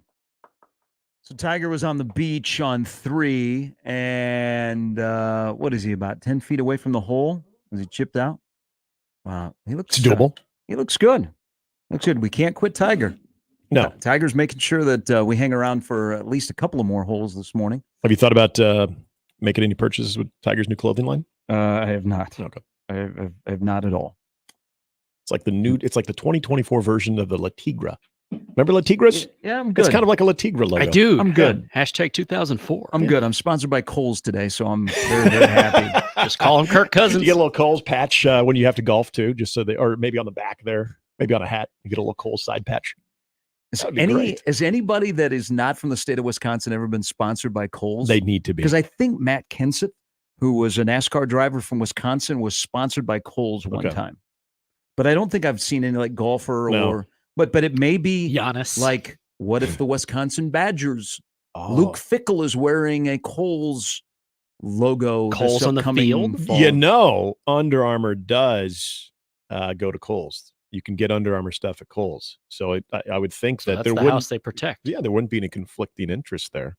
Coming up in an hour, Steve Sipple's going to stop by. He went on the little tour of the football facilities yesterday. Pumped some iron. They make food too.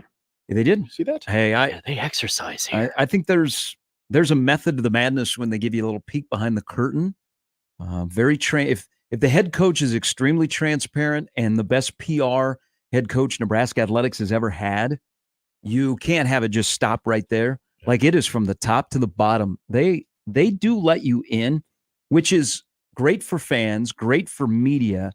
It's very, very smart because they're showing some things off. The one thing I noticed yesterday, I would love to see this. I first saw it when Bussin' with the Boys were in town and they had a race up the hill with the rule. Yeah, so a that little ramp. incline hill, man, that looks like a biatch. And you can do it 15% incline? Yeah, I think I would I would blow my quad. So they do it for resistance running. I mean, I thought jacking up the treadmill to like a 13% incline. I can only go to big 12. deal. Mine only goes to 12. Good for you. Yeah, those aren't fun. Suddenly you're like Ivan Drago just running on that treadmill. They shut off hey, they have now this is something they have a lot of bells and whistles, and it may be back to where Nebraska spent some money to do it the right way. Remember, Nebraska was a trendsetter. Boyd Epley and everything that was coming out of Husker Power. And then they let people in, and people started to take Nebraska's ideas and implement them at their respective schools. Right. And then they started to improve on them. And Nebraska got fat and happy. Nebraska football got fat and happy, and they stopped being a trendsetter. And all of a sudden, they were like a salmon. They were swimming the wrong way, or they were like the little dog in the pool that was just paddling, and they weren't getting anywhere. And you were like, whoa, we used to own the pool, and we invited people. Now we're just in the pool, and other people are over there in the hot tub. Well, Nebraska may have, with the new facility, and I've seen parts of it. I was not there yesterday. I mean, it's not for the let me put it this way. I know that recruits come and they go, oh man, that's the facilities, but everybody has facilities. Yeah. I was pretty staunch when they were talking about this idea. Build it for the current athlete. Okay. Let the current athlete be able to take advantage of this. And there are a lot of things for the current athletes that will help them achieve where they're going. I actually believe that Nebraska, and it took a while to get this facility done, is Nebraska can be back to being a trendsetter in aspects of strength and conditioning, nutrition, things like that. I mean, they have a cold tub that can probably house 100 people. Most cold tubs are like one guy gets in. Maybe two. They could have like 100. I've seen that. Yeah. But they might be turning the corner of, okay, now Nebraska is back to being at the top in certain areas where now people got to come and copy us. But don't get fat and happy. Continue to evolve and say, okay, what's the next thing? We got this fancy toy, but what's the next thing that we can have that will help? And I'll be curious if Sipple gets kind of like the same lines now that he saw some of those things up close. Well, and the way that they're using that space too. So a few years ago, in fact, this was in 2016, we had an opportunity, actually a mutual colleague of ours that we knew that worked with the Dallas Cowboys. My wife and I had a chance to see the Star in Frisco. And one of the things that I thought was, other than knowing that it was top of the line, cutting edge, it was modern everything, is the way that they utilize the space, that you didn't have to go more than a couple of feet from one thing to the next. You had the outdoor fields and you had dual ones. Then you have the indoor field, but then you have the meeting room that's in between all of those. Your cafeteria is right there. So everything you're doing, and I know what Corey Campbell mentioned with what Nebraska is you are maximizing your space to be efficient with your time, to make sure that guys aren't going from one end of one place to the other when it comes to the natural progression of what their daily workout routine is going to look like, that they're just going from one thing to the other and it's right there, as opposed to, having to walk, a quarter of a mile in some building to go from one place. And that was the one thing that I when I heard him talking about that, and from what I've seen with the pictures, I haven't been there as well, but what I've seen with the pictures, it looks very similar to that layout, that everything is placed in a certain spot for a reason to maximize the time that they're putting in. And I think that that's also important too when we think of, especially compared to the professional athlete where you have a little bit more time on your hands, but you're trying to be efficient. College even more so, with all of the different things that you have to do on top of being a student, is being able to maximize not only that space, but making it efficient where it's convenient. And that's something that I think when you look at something that was very cutting edge in the NFL game with the Star there in Frisco, very similar to what Nebraska's doing. Well, Nebraska might, any perceived excuses pretty much eliminated. Now they just need dudes to go play ball. And if you don't play ball and you don't play well, go get some other dudes. And any of those other excuses that have been, well, we don't have the facilities, we don't have the room, I think most of them, I think maybe all of them have been eliminated. Now it just comes down to playing ball, which anybody in their right mind would want, okay? If we can't play ball with our dudes, then that's on us. It's not because we don't have the best technology. Right. So they could be back to being a trend center, which they were a long time ago, and you know what that led to. All right, Sarah Baker Hansen going to join us next. Tiger is in a 4-way tie. Tony Finau, baby. Tony Finau, Cantlay, Hovland, Homa. 4 guys that might be the best without a major after Schauffele has got his. We'll keep you updated. McAllister's Deli has a 1-shot lead. Damn it, you made me hungry. This might happen. Really? I have not been to you have to understand. Have I ever been?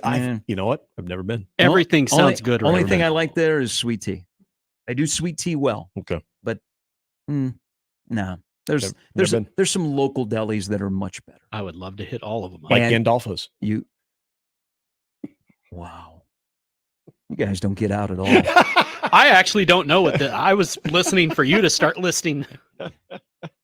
No. I'm telling you, the Urban Cowboy, you can't go wrong with it. It's pretty good. Sarah Baker Hansen.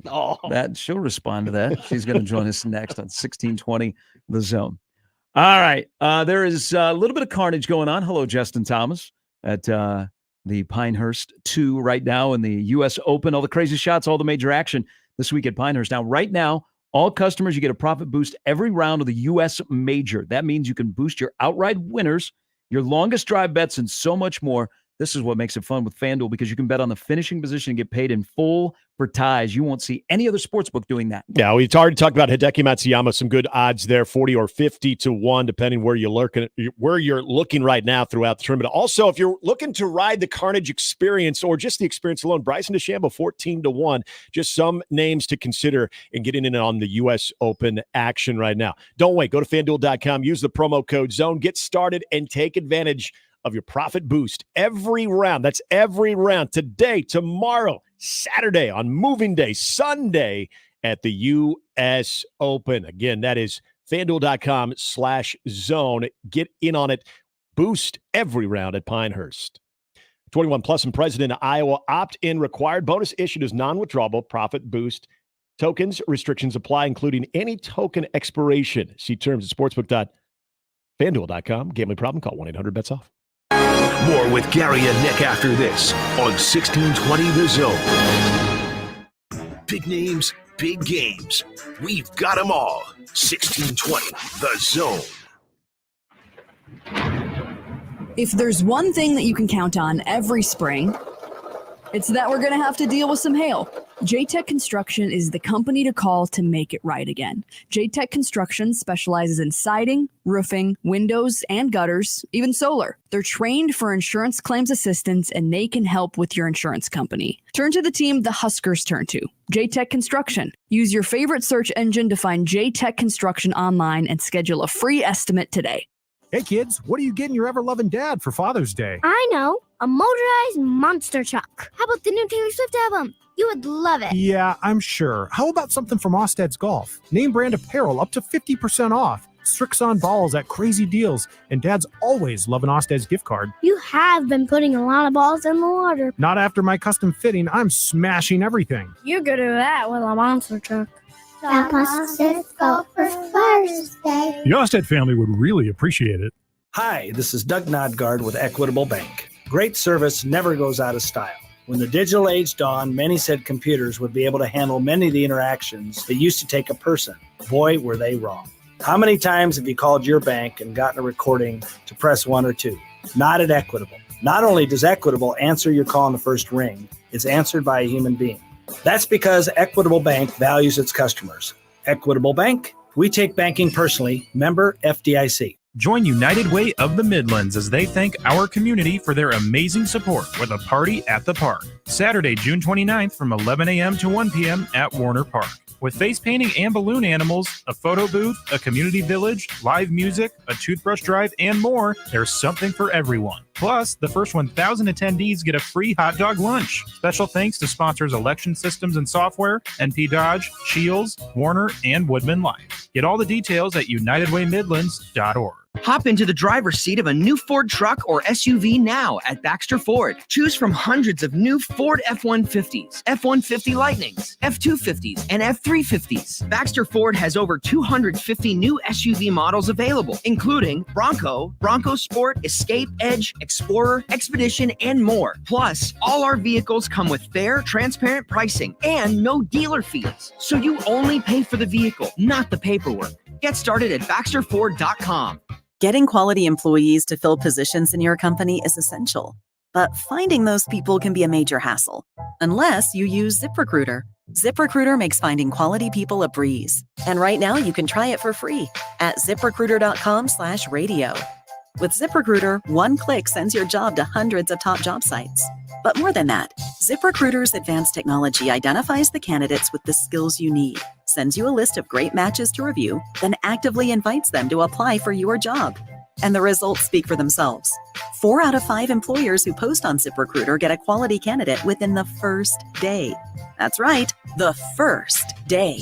Now you can focus on your business and let ZipRecruiter do the work finding the best people for you. See for yourself. Experience the ease, efficiency, and power of ZipRecruiter for free. Just go to ZipRecruiter.com/radio. That's ZipRecruiter.com/radio. ZipRecruiter.com/radio. A fantastic fall fishing trip starts right now. Hi, I'm Crash Davis. I need you to go to balladsresort.com and get signed up. You've heard me talking about it. You've asked me about it. Well, now is the time to get signed up. Only a few spots remain. Only a few days remain for us to have a great fishing adventure together at Ballards Resort in northern Minnesota. We're going to Lake of the Woods. Get on the bus Sunday. We're back on Thursday, and it's cheaper than you could do for gas there and back hauling a boat. More details with balladsresort.com. Get signed up today. Time is of the essence. 1620 The Zone at 1620thezone.com. Now back to mornings with Sharp and Handley on 1620 The Zone.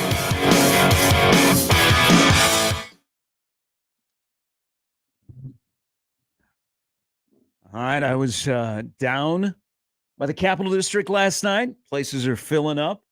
A lot of newbies are looking for places to go to. And this is the ideal person to direct them in the right place. Yes. Sarah Baker Hansen joins us. Good Thursday morning. Good morning. How are you? Good. There's a lot of visitors because you live in that area. There's a lot of activity. Yeah. But we'd like to run this by you. So okay, there is North Carolina put out a guide for their fans that are coming here to Omaha. North Carolina has not been here for a bit, so some things have changed. The popular wheat fields has been closed for a long time downtown.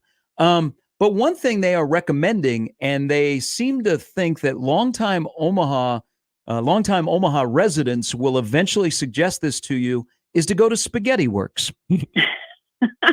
Now, this isn't a knock on Spaghetti Works, but I don't know that that's one that we recommend, like the top to go in the old market. No, that wouldn't be my recommendation. No, come on. I think people do go there. I see folks on their big patio, which I always think has, a great view of the old market. It's not on my list. Hey, one thing, again, you and your husband, Matthew, live in that area, but I always find it fascinating that now that they've tried to build up NoDo, and I love what they're doing down there, and I hope it really takes off, that it's a year-round destination. So there's more options for food and drink. But have you noticed that when it was at Rosenblatt, people went to the old market? Now that it's closer to the old market, it doesn't seem like during the College World Series, the old market is as busy. Yeah, I mean, over the years, when I was at the World Herald and several times over the 8 years I was there, I did stories about that.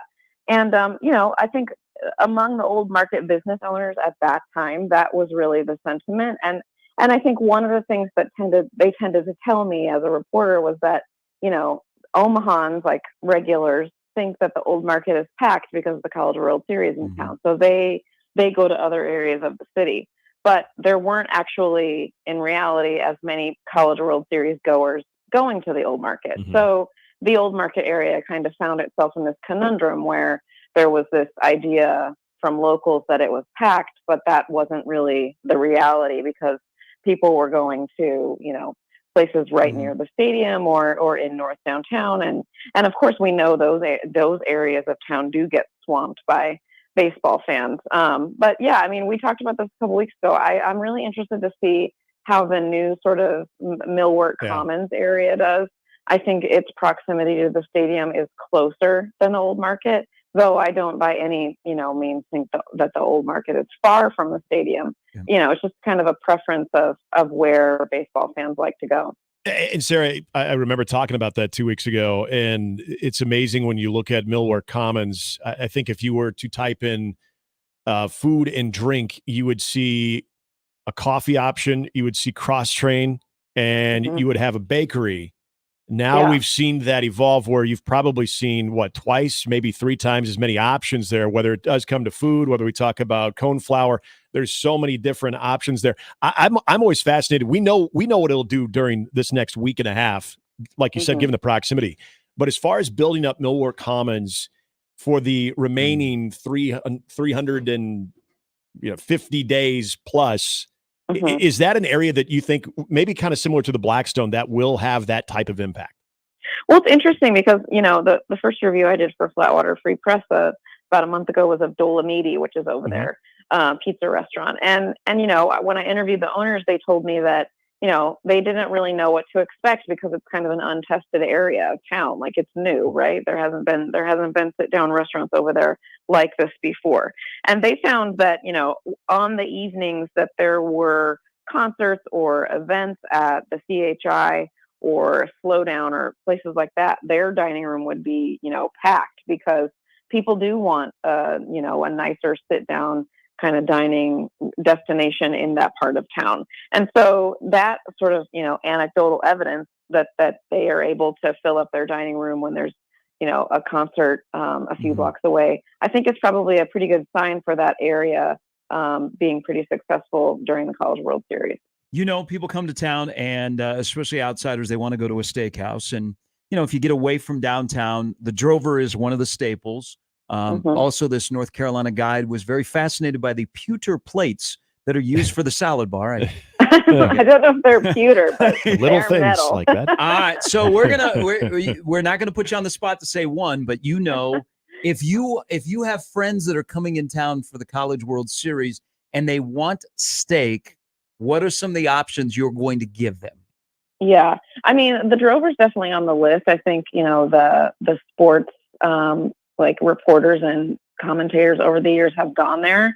And so it's on a lot of people's radar. But by and large, like when I'm making recommendations for people, to go eat steak during the College World Series, I think the vast majority of diners probably want to stay around the downtown area.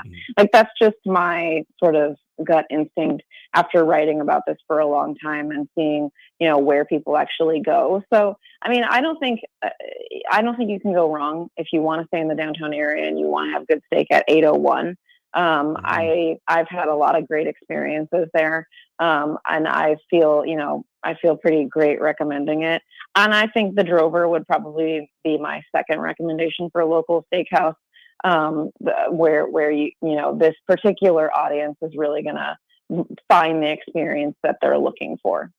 We always know that you'll hear it on the broadcasts, you'll hear it in whether it's a North Carolina, what to do in Omaha, what to eat in Omaha, whatever it is, you're always going to hear about Omaha and the steaks, that you're going to get a great steak there. You've been doing this long enough to know that Omaha offers more than that. So if someone were to come up and ask you, and like you said, the parameters of staying downtown-ish in that proximity, Yeah. if someone said, hey, you know what, I did the steak thing last night, I want to change it up. Where would you go next as far as either the type of fare or just overall restaurant ambiance that you would feel someone from out of town would really get a sense of the food scene here? Yeah, I mean, I think the Blackstone district makes a lot of sense, and for that like particular crowd of people, it's like a quick Uber. It's not too far. It's a newer part of Omaha. If you are like, you know, folks from North Carolina who haven't been to the College World Series in a while, you probably, the last time you were here, probably that wasn't there. So that's kind of a cool way to see, you know, what's changed in Omaha. I also think the Committee Chop House would be a great destination. You know, I'm sure there are probably a lot of people staying at the Cottonwood Hotel. I also think a fun destination for people would be South 13th Street, because it is kind of over in the Rosenblatt-ish direction. Yeah. You know, there's a little bit of nostalgia there, I think. But that is another area of Omaha that, you know, again, if you haven't been here for a few years, probably wasn't built up like it is now. And I think Fizzy's does a great brunch. I think Tiny House Bar is great. You know, I think that area of town with a lot of little local shops that you can walk around and different things to do, beer caves over there. You know, just kind of like a fun area that people might like to explore that, and if they haven't seen it before. Yeah, it just dawned on me, isn't it? And you know, I mean, we have good steakhouses here, whether they be the ones that are OGs that have somehow survived and they've been in the family, you know, like Cassio's, you know, some like it's. You could rattle off old steakhouses that have come and gone that were, you know, here in Omaha for 40, 50 years, but we have some great steakhouse. Some just dawned on me. Isn't it interesting? Two of the steak places that we've mentioned are inside of hotels that are really good. Yeah, it is interesting. And I mean, you know, I think the hotel, you know, the hotel restaurant for a long time was a thing that Omaha didn't really do that well. You know, there were only maybe one or two, and now I think that's really, you know, taken off in a real way. And even downtown, I know there's Jay Gilbert's, which is inside the Marriott Hotel, and there's a new place down inside the Hilton that I haven't been yet, but I'm sure they wanted to get that new concept open sort of before this kind of onslaught of people right in their neighborhood and in their hotel. So it's interesting to see sort of, you know, as Omaha grows as a city, how things like that start to happen. Can we talk mac and cheese real quick? Sure. Okay. Because, of course, we all remember Mark's right over here where we are currently broadcasting in the Dundee area. And I know your most recent review is what took over. And the first thing I noticed in your review was we still got the macaroni and cheese. So tell us about, am I saying it right? Is it Udalele? Udalali. Udalali. Okay. Udalali. Yeah. So I mean, I was curious because, you know, all the restaurants we've talked about this morning, for the most part, you know, Omahans can be very nostalgic. Omahans, and I can't even tell you how many times, you know, I've written about especially a restaurant in Omaha that tried to sort of, you know, change its menu or take something off the menu that people really loved, and you know, there was basically like a mutiny around that happening. And so when you do what Udalali is doing and try to reinvent a space that's sort of, you know, become iconic with a lot of diners, I think that's kind of a hard thing to do. And so I was curious before I went, you know, are things like the mac and cheese going to be back? And in this case, I think the answer is yes. The mac and cheese is back at Udalali, but Udalali, you know, it looks like Mark's because it's in the same building as Mark's, but it's also very different from Mark's at the same time. This is a really sort of, I think, truly unique concept in Omaha. It's a nonprofit restaurant. It is setting out to reinvent the space, but what it's doing through partnership with Metropolitan Community College, about a dozen, maybe 15 or so employees are currently at some stage of the re-entry process after exiting the criminal justice system. So it's creating jobs for people who are coming out of the system. in the restaurant industry. And I've written about the restaurant industry for a long time, and this is a thing that, that does happen a lot. But Udalali has really made it its mission to help folks get through the MCC program that they're offering at the restaurant, and then go out if they wish and find another job in the restaurant industry, or just keep working at Udalali. So it's kind of an unusual thing, and I think part of the reason that people are going is because they hear about this mission-driven program and they want to support it, and part of the people there just want mac and cheese. So it's kind of a mix. Yeah, it's kind of a mix. But I have a very, very visceral, vivid memories of that mac and cheese, eating it, remembering what it tasted like. Yeah. And they're doing a version of it that's not the exact version of it, but is based on that original recipe. So if you like the Mark's mac and cheese, you'll like the Udalali mac and cheese. It's very similar. All right, we'll finish on this. And this is something from a listener that is having a discussion with their wife, and they want you to decide it. So good luck. Okay. This is from Kirk. He said, I am not from Omaha or Nebraska, but my wife was born here, grew up here. We now live here with our family. I tell her that this is a Omaha thing. Where I come from, it would not happen. And his question is, how long would you wait in line to eat at a restaurant that didn't have reservations?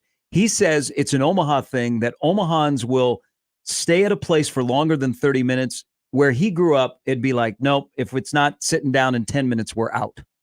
Wow. I mean, I don't think there are very many places in Omaha that don't take reservations. So I don't feel like I run into that super often, but in a city like New York, for example, a lot of places don't take reservations, and I don't know, depends on the place, but I'm willing to wait a pretty long time. So maybe it is an Omaha thing. I don't know. But yeah, I don't know if I can settle the debate, but I would, depending on what it is, I would wait a half hour. Sure. So that's like a breakfast thing. Like this is a Breakfast great, for sure, yeah. This is a great Breakfast for sure. Not particularly this question, but I'm just being out on with you. Saturday and Sunday mornings. We are a great breakfast town, and I think people in Omaha will wait longer for breakfast if they have to wait 30 or more minutes. Yeah, I've waited at least a half an hour for breakfast for sure. Now, one quick at thing. a lot of different places, not just at one, but I can think of several places over the years that I did that. Absolutely. One quick question: why wouldn't restaurants take reservations? I think they think that they can do as well as they could otherwise without reservations. I think sometimes it's just they want, they don't want the hassle of having to deal with it. They just want people to walk in and they'll have a waiting list, and that's how they want to operate. I can't remember. I'm trying to remember if I've ever interviewed somebody about that topic, and I don't think I have. So maybe I should. Great stuff. We always appreciate it. Enjoy the College World Series and all that comes with it on the all right, entertainment side. You too. Talk to you soon. That's Sarah Baker Hansen. You can see her latest review up on sarahbakerhansen.com, and also with the great people at Flatwater Free Press. I'm hoping Millwork Commons takes off. Yes, because first of all, it's the unique buildings. You have like the warehouse type buildings, but now that you're getting some food options there on top of one of our favorite, in fact, Jimmy's sporting the shirt today, one of our favorite breweries I there forgot too, what I was wearing in Cross Train. But the cone flour is a staple now too. You've got friends. Got so many good options there. I'm always curious though, when you get in that part of downtown where you're surrounded by a stadium, how consistent that traffic flow is going to be. And honestly, in order to keep that consistent throughout the year, you've got to have really good places. Dolomite, I've heard some tremendous things about that pizza. I haven't had it yet. Look forward to sampling that this week. But I mean, there's so much space there. You have so much room to grow that area that I think, going back to what I always envisioned, what Charles Schwab Field, what that baseball field would look like, that ballpark would look like when it came to the College World Series, being able to spill out and have so many different options. Now you have that one just right across the street there too. I'm hoping that thing only gets bigger as opposed to kind of stays where it is until you get more traffic there. I think so. Rach and I like to go down there a lot, but it's almost like you only know it if you are from here. Right. Because when you're driving down Lake Cumming, you can't see anything. Yes. So it's not like, oh, there's cross drain. Let's go there because Well, it's off a little bit of the beaten path. And you see the water tower there that Yeah. says it, but you're not sure Yeah. exactly, Yeah. okay, what is this? Yeah. But credit to the city and people that are involved. They are trying to make a push to make that a year-round destination. Mm-hmm. It might be difficult, but at least they're trying because I think that's like the next area of Omaha. Yeah. Here's a question I have about food choices around the ballpark. I drive by this all the time. Has anybody ever been to Burger Theory? I've never have. Okay, so it's across the street. I never have gone. It's across the street. It's not towards downtown. It's the opposite way, and it's not like directly across the street. It's like at 14th and Cumming. Yeah. Okay. I've never seen have either. anybody go in there, but the place has been around for a long time. Uh-huh. I don't know anybody that's ever gone there, Smells good walking by. but it's still in business. Yeah, it is. It must have some type of traffic. Either that or it's got some solid bankrolling. Yeah, it's funny. It's funny you bring that up. There's a few places, and that would be one of them. It's not because I've heard bad things. I've always been interested for whatever reason. I've never, when I've gone by there, either I didn't have the time to stop in, or I just ate, or whatever. It's never worked out. Maybe, you know what? It's happening. I'm doing it this week. I'll report back on Monday. I'm going to do it. Burger Theory. Now we're getting people that have been there. Okay. Are we getting reviews? They've been there. Okay. And that's the review. No, it's okay. Again, I'm not gonna. I don't know because I've never been there. Yeah. But it's in the Holiday Inn. Mm-hmm. It's lasted for a long time. And maybe that Holiday Inn year round has a lot of heads in beds, and they just go, hey, let's just eat right here. But it's just you're going to drive by it here for the next week, and you're going to go, huh.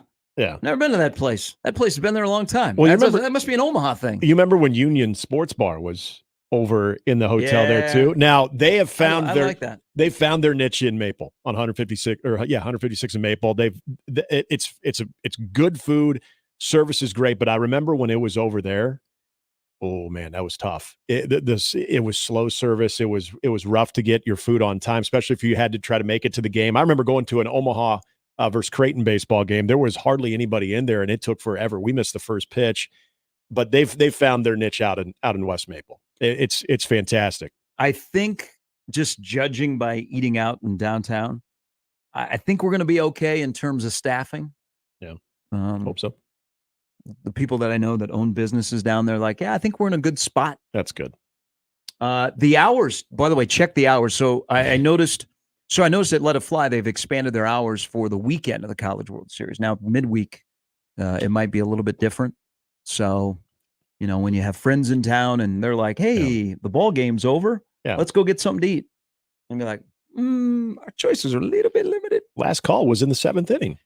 The Scottish restaurant called McDonald's. John writes into the Equitable Bank inbox on reservations. He says, if I'm going to go out to a nice meal in the restaurant I want to eat at doesn't take reservations, I go somewhere else. I'm not standing in line. I'm glad you mentioned breakfast. That's the only place I will. It's the only place I'll do it. Hey, there are certain places in this town, like First Watch is an example. Or Bailey's. Yep. People will sit in the little lobby for 35, 40 minutes for breakfast. Yeah. That's an Omaha thing. It is. It absolutely is. Okay. Now, people have stayed at the Holiday Inn and they've eaten at the Burger Theory. Okay. So we do have confirmation. One emailer says they sell hamburgers. There you go. Yeah, I figured. Can't wait for your I review. was hoping that wasn't just a clever name. By the way, breakfast place with lines too, but depending on your taste, it's probably worth it. Le Peep always has a line, especially on Sundays. Yes. Jimmy's Egg. Yeah. No, you're right. You're right. Like we are a big time breakfast Like a town. breakfast. And it's good breakfast. And then we have other staples that toaster maybe strudel. only take cash, and you don't realize that till you get there, and you're like, oh, Where's your ATM? Well, you got to go a couple blocks down there. The little gas station on the left. You'll find it. Come on back. We'll keep your food right here. Ken says Burger Theory actually has been open for a long, long time. He goes, I've never eaten there, He goes, but it has been open for a long, long time. They sell breakfast as well. Or they serve breakfast as well. I would give some if you're gonna venture out for breakfast and maybe want to get away from the downtown area, you make it all the way out to Elkhorn. I know that's a big ask. The new Time to Rise and Shine.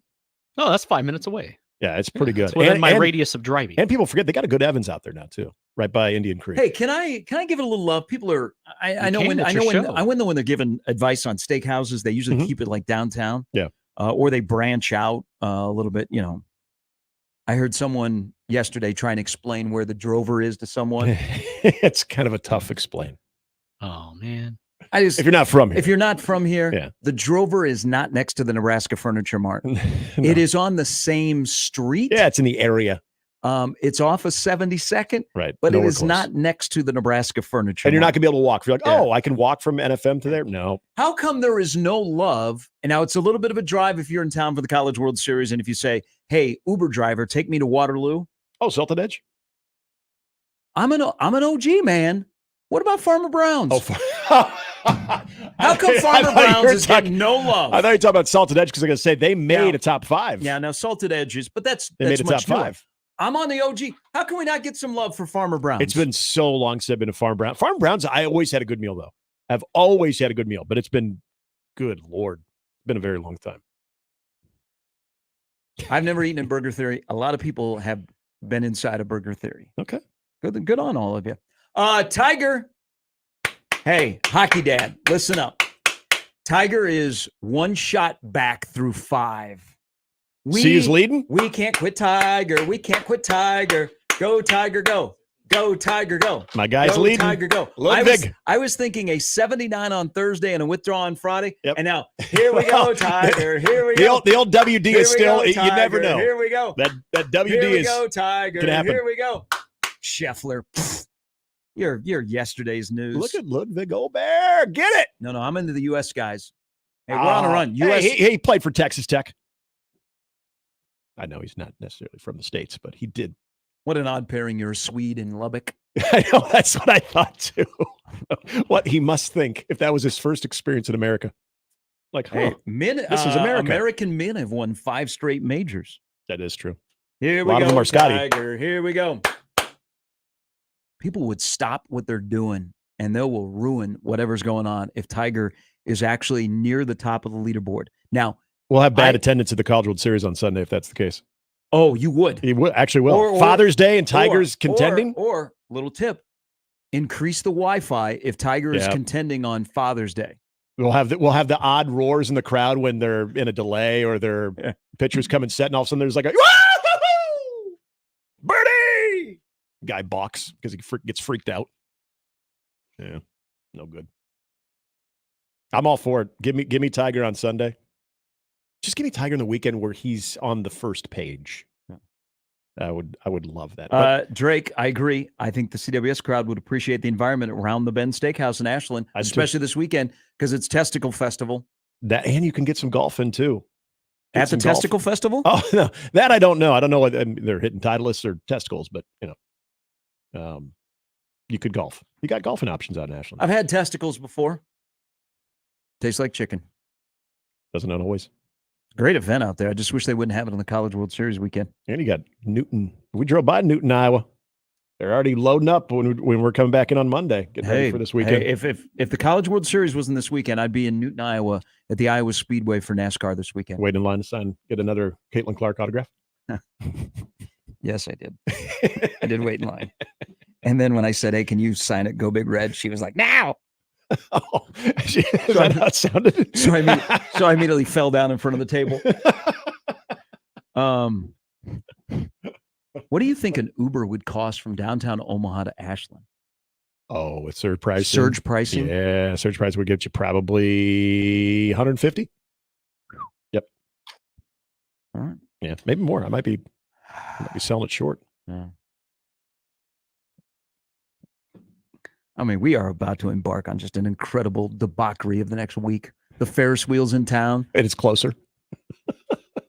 The fact that the Ferris wheel's closer. People don't realize the impact that's going to make because you will come to Omaha and you will go to the College World Series. But first, you will hop on the Ferris wheel to relive when you were a kid. And maybe you rode the Ferris wheel with your mom or dad or your first crush. Because the thing about dating now is we don't have crushes anymore. No one's ever says, I have a crush on that person. It's always swipe left or swipe right. That's true. But when it comes to the Ferris wheel could actually, with the college baseball community and right here in Omaha, we could be looking at something that could be happening next March because of the Ferris wheel.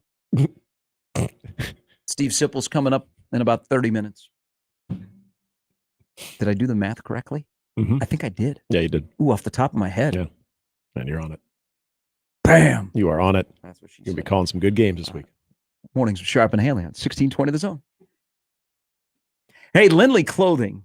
Now that's the place to go right now, because you know what this weekend is? You know what Sunday is? It is Dad's Day. You also know what's going on at Lindley Clothing. I've been telling you, and I know you're there because you're loading up on shorts, polos, short sleeve shirts, whether you're going to a Father's Day celebration, whether going to the College World Series, you want to look your best, and Lindley Clothing can help you do that. And here's the caveat.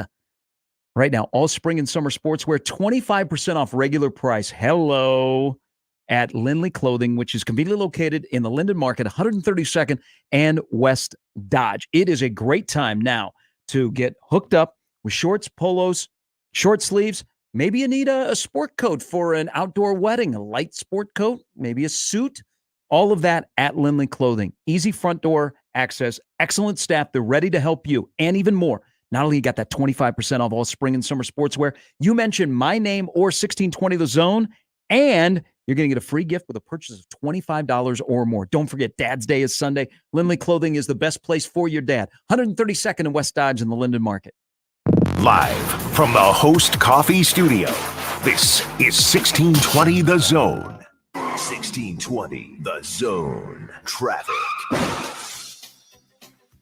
From the Pyramid Roofing Time-Saving Traffic Center. A crash reported I-80 westbound at 84th Street, exit 448. This is on the right shoulder. Expect delays here temporarily. And speaking of I-80 westbound, slowing down there right now between I-480 and 60th Street. That Dodge eastbound traffic also picking up right now between 180th and 150th. Please stay safe and wear that seatbelt. I'm Peter Krenzer. This time-saving traffic is brought to you by Saul's Jewelry and Loan. We're excited to announce the grand opening of Saul's Jewelry and Loan's new downtown location. It's a Saul's shopping experience like you've never seen. Amazing jewelry finds at our famous best-in-town prices. Tools, bikes, guitars. 22nd and Hardy, downtown Omaha, Saul's Jewelry and Loan. It's going to be another sizzling hot summer. Stay cool with 35% off new Champion windows. Don't burn your money on high energy bills. Get new energy efficient windows from Champion. 35% off. Plus, get an extra $100 off every window you replace. The more you buy, the more you save. We help you choose the best design options for your home. We then build your project in our very own factory. Our install team manages your project every step of the way. And it's all backed by our lifetime guarantee. Plus, we're giving away the chance to win a $50,000 home makeover. Enter online today. Turn your house into your dream home with more livable space in a new Champion sunroom, or enhance your curb appeal with new siding. Now 35% off. Don't wait. This sale won't last long. 35% off windows, sunrooms, and siding. Plus, get an extra $100 off every window you replace. Call 877-GO-CHAMPION or visit championsavenow.com to schedule a free in-home estimate today. While discounts apply to our regular prices, select styles apply. Minimum purchase required. Cannot be combined with other advertised offers. See store or website for details. A fantastic fall fishing trip starts right now. Hi, I'm Crash Davis. I need you to go to ballardsresort.com and get signed up. You've heard me talking about it. You've asked me about it. Well, now is the time to get signed up. Only a few spots remain. Only a few days remain for us to have a great fishing adventure together at Ballards Resort in northern Minnesota. We're going to Lake of the Woods. Get on the bus Sunday. We're back on Thursday, and it's cheaper than you could do for gas there and back hauling a boat. More details with ballardsresort.com. Get signed up today. Time is of the essence. When it comes to concrete repair, Everlevel has some serious game. Coach Greg McDermott here to coach you on why you should choose Everlevel Concrete Repair. They've got the fundamentals to fix your cracked and uneven concrete, and their products will give you the best defense against future damage. It's a fraction of the price compared to replacement, and their solutions come with a long-term transferable warranty. Working with Everlevel is a slam dunk. Call Everlevel Concrete Repair today for your free inspection. Equitable Bank. We take banking personally. EquitableOnline.com. Best prices, no service fees. Shop tickets for less.com. KOZN Bellevue, Omaha, Council Bluffs. This is 1620 The Zone. And we're back. Mornings with Sharp and Handley. Here's Gary. All right, one of our favorite guys, really all in sports, but in college baseball, he is the guy. The number one seed, his team is back. Tony Vitello, who we would all hold against him that he is a Mizzou guy, now back as the head vol with Tennessee baseball. They open up tomorrow night, and the coach joins us now. Good morning, Tony. Morning. I appreciate all that. For sure. It's a good way to start the day here and all that, especially not holding anything against it. Hey, you have a lot of fans here in Omaha, not only because of your success on the field, but for your observations on life and other things, because you got to understand, this is a big convenience store town, and we take our ice seriously. So when you say that you like Sonic Ice, there are a lot of people that go, yeah, that is the best ice. Wait till he hears about Quick Trip Ice, which is a local convenience store. And I tell him, well, down in Knoxville, they have a Buc-ee's and they have a Weigel's. You could do the best ice cubes ranking, and people would love that. No doubt. I'm smelling an NIL deal there as well. Maybe not for myself. And I'm going off on a tangent that's been a bit of an issue. But I'll tell you what, y'all got some Italian food here too. You're not messing around in that category. All right, so now this isn't your first rodeo, obviously. So what are the stops then? Because everybody wants to go steak, but I'm glad you brought up the Italian scene too. Yeah, no, it's great. I've been to Pasta Amore and Avoli, and each time I've been able to hit up about two spots that I really like. And yesterday was a little hectic. We had a conference meeting with everybody that's participating to kick things off. Tonight we have a opening ceremonies deal, so I'm going to have to squeeze in my first run, somewhere here soon. Hey, quick question. You worked for him. He coached here. Did Dave Van Horn ever recruit you out of high school? No, nobody did. I went to a Jesuit high school where my dad coached. And again, that's another thing that's here. There's an incredible amount of private school tradition here. So I started out at an NAIA school down in Mobile, Alabama. Dave Van Horn did recruit one of my best friends, Jace Tingler, who's now the bench coach for the Twins. He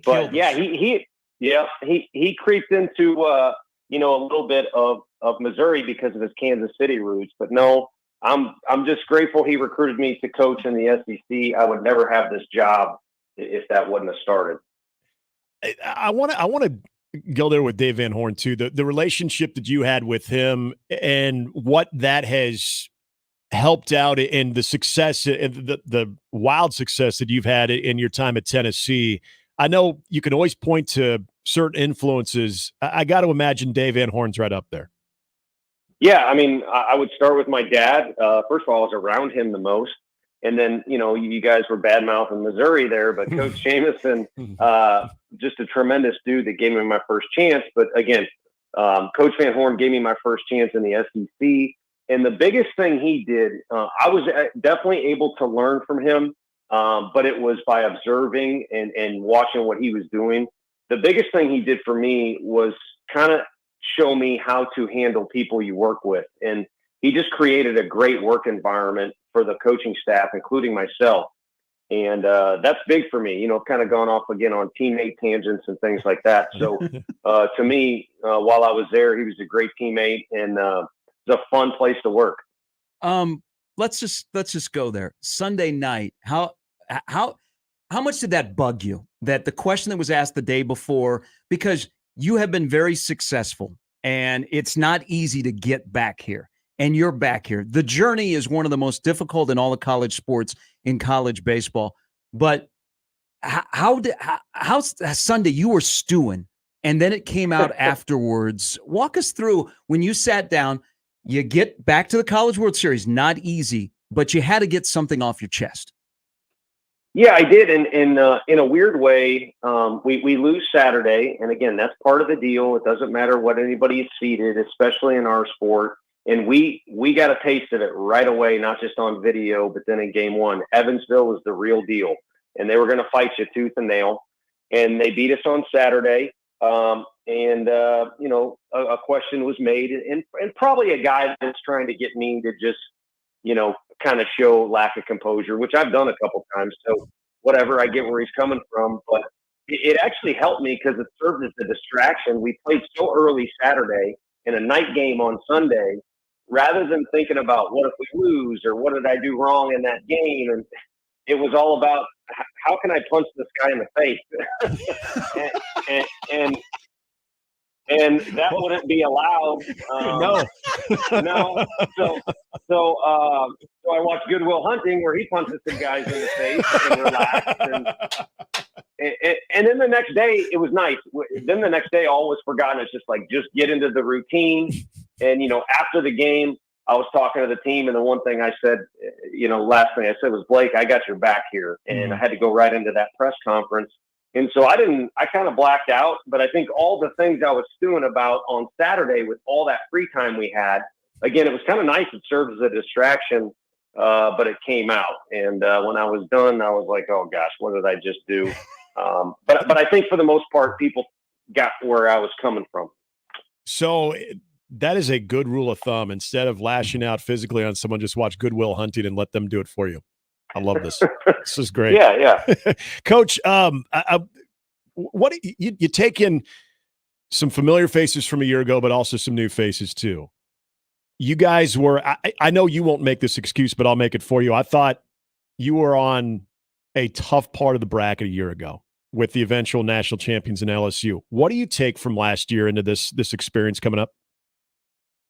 Yeah, I think having to open the tournament with Skeens is incredibly difficult. Mm-hmm. He got us pretty good, but we did wear him down and made a little bit of a late game run. At least had an opportunity to win that game. But I think the knowledge that when you come here, it's a party around you. It's a party prior to getting here, like you mentioned Sunday night. All the guys are celebrating. But when you get down to playing ball between the lines, you're going to have to beat somebody that's extraordinary. Mm-hmm. Not just that has that grit that Evansville has, and not just that talent that team had last year in LSU, but a whole combination of things. And you're also going to have to handle all the media and all the things that come with it. So it's a lot to manage.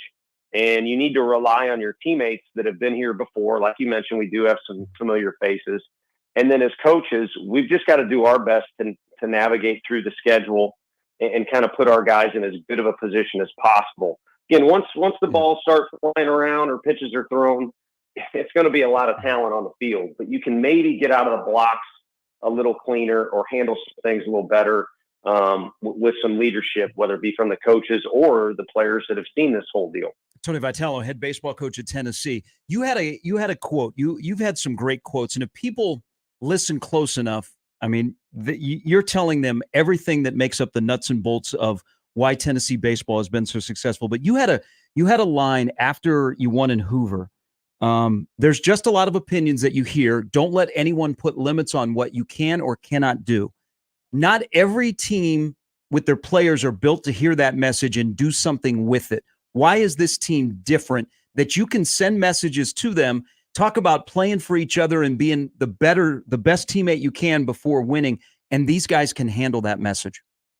Yeah, I don't know how this thing will go here. I don't think anybody can predict the future, especially in our sport. But regardless how our team finishes, they'll go down as one of the more unique teams I've ever been around, especially in this day and age. We kind of criticize the new generation and social media and all. They want to be coached.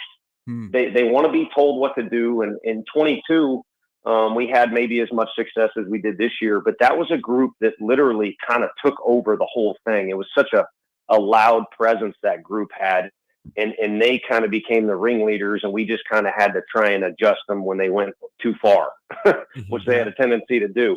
This group just wants to be told what to do, when to do it, and then it's almost like winding up a tin soldier or whatever it might be, and they do it. And I think they are willing to take on whatever task you give them in a very unselfish way. Let's talk about the guy that's from here, Dalton Vargo. Yeah. He's one of the best hitters, I think, in our league, but he's had to take on kind of a platoon role and has done it about is excited about it and is unwilling to put himself ahead of the team, as you can imagine. So I just think it's a really unique team that's very unselfish and wants to be coached, which again is kind of rare these days. And kind of with that, Coach, not only what this team's identity is, but your program as a whole, since you took over, when you're recruiting, when you're having to, like every other coach, having to recruit out of the transfer portal as well, what do you perceive that identity of Tennessee baseball is? What when people think of Tennessee baseball and the great opportunity to play for you and that program, what do you think is the first thing they think of with Tennessee baseball? One thing is tough, but because I think it's changed a little bit. Now it's got to be the fans. I mean, our fans were nuts on Sunday. It was so loud in there, and they were cheering. Our guy Xander, our lefty, he picked off a ton. It was a lefty first move and all that stuff. They were cheering every time he picked off, loud. So I think the fan base is now capturing people's attention. But when they peel back the program, I think the kids know at our place they're going to be allowed to be themselves. They look at our guys in uniform and they realize, a strength and conditioning thing is going very well for us. Quentin Everhart's our guy. It's unbelievable. But the real answer, I think, to your question is they're going to allow to be themselves. And, my dad is from Chicago. He's a diehard Cubs fan.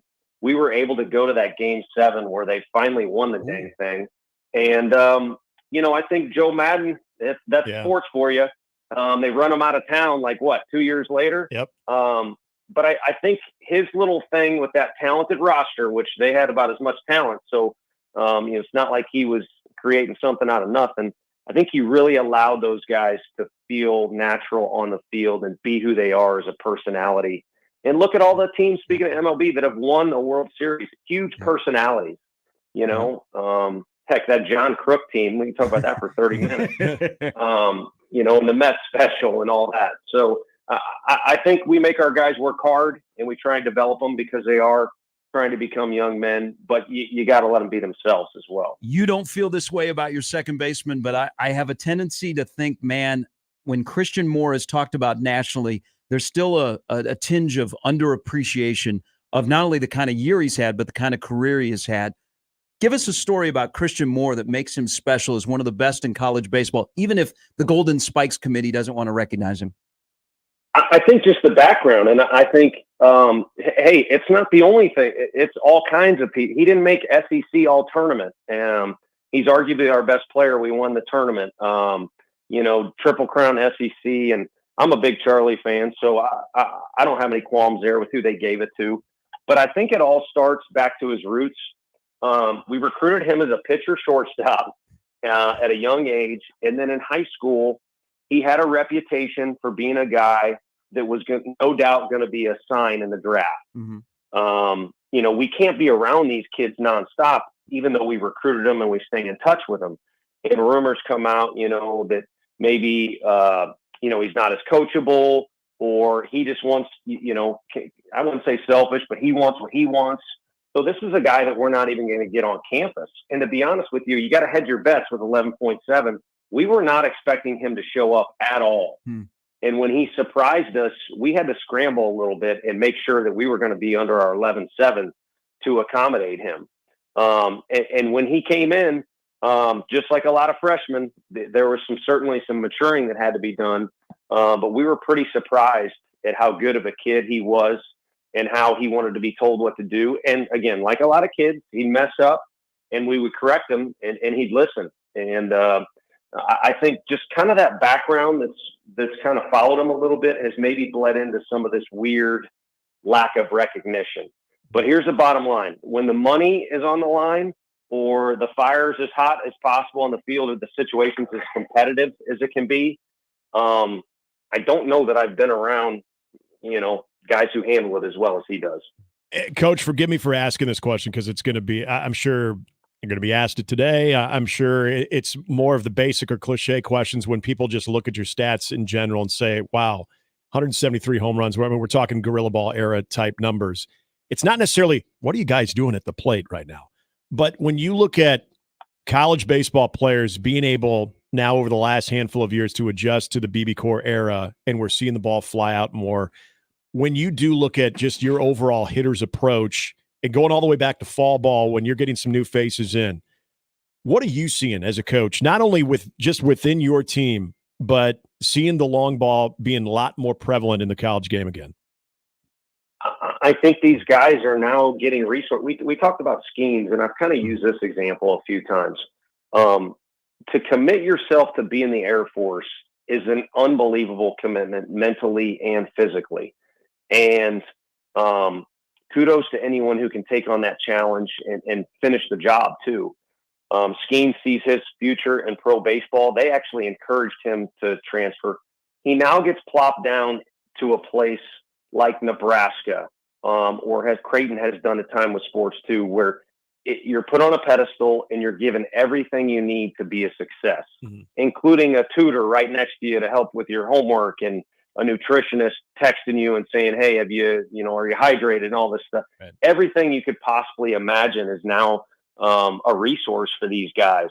So whatever their ultimate potential is, as far as strength, speed, staying healthy, I think it's available to them. And maybe that type of stuff is why you see all ACC and SEC teams in here at this particular point. And then on top of that, I think there's a little bit of a theory, especially from some of the ESPN guys, that ball is playing a little hotter, whether it's wound tighter or whatever it might be. So, and then again, for our guys, I'd be remiss, and I'm not trying to recruit anybody, but our weight room is a different deal. This is the first year. I don't know if I should be saying this on the air. Go ahead. But this is the first year we didn't have somebody quit the first month of the season, or sometimes a week in like the last 3 or 4 years. And our weight room's a little different deal. I'm sure other people work hard too. So when you see our guys in uniform, that's the very best version of what they can be physically at this age. Man, Tony, we always appreciate it. Glad to have you back here. I know it's not easy getting here, and good luck, and we hope you're here for a while. I would be good with that. I appreciate you all, and thanks so much to the city. It's done right like no other here. Hey, thank you, Tony. That's Tony Vitello, who is the head baseball coach at Tennessee. Man, he's the real deal.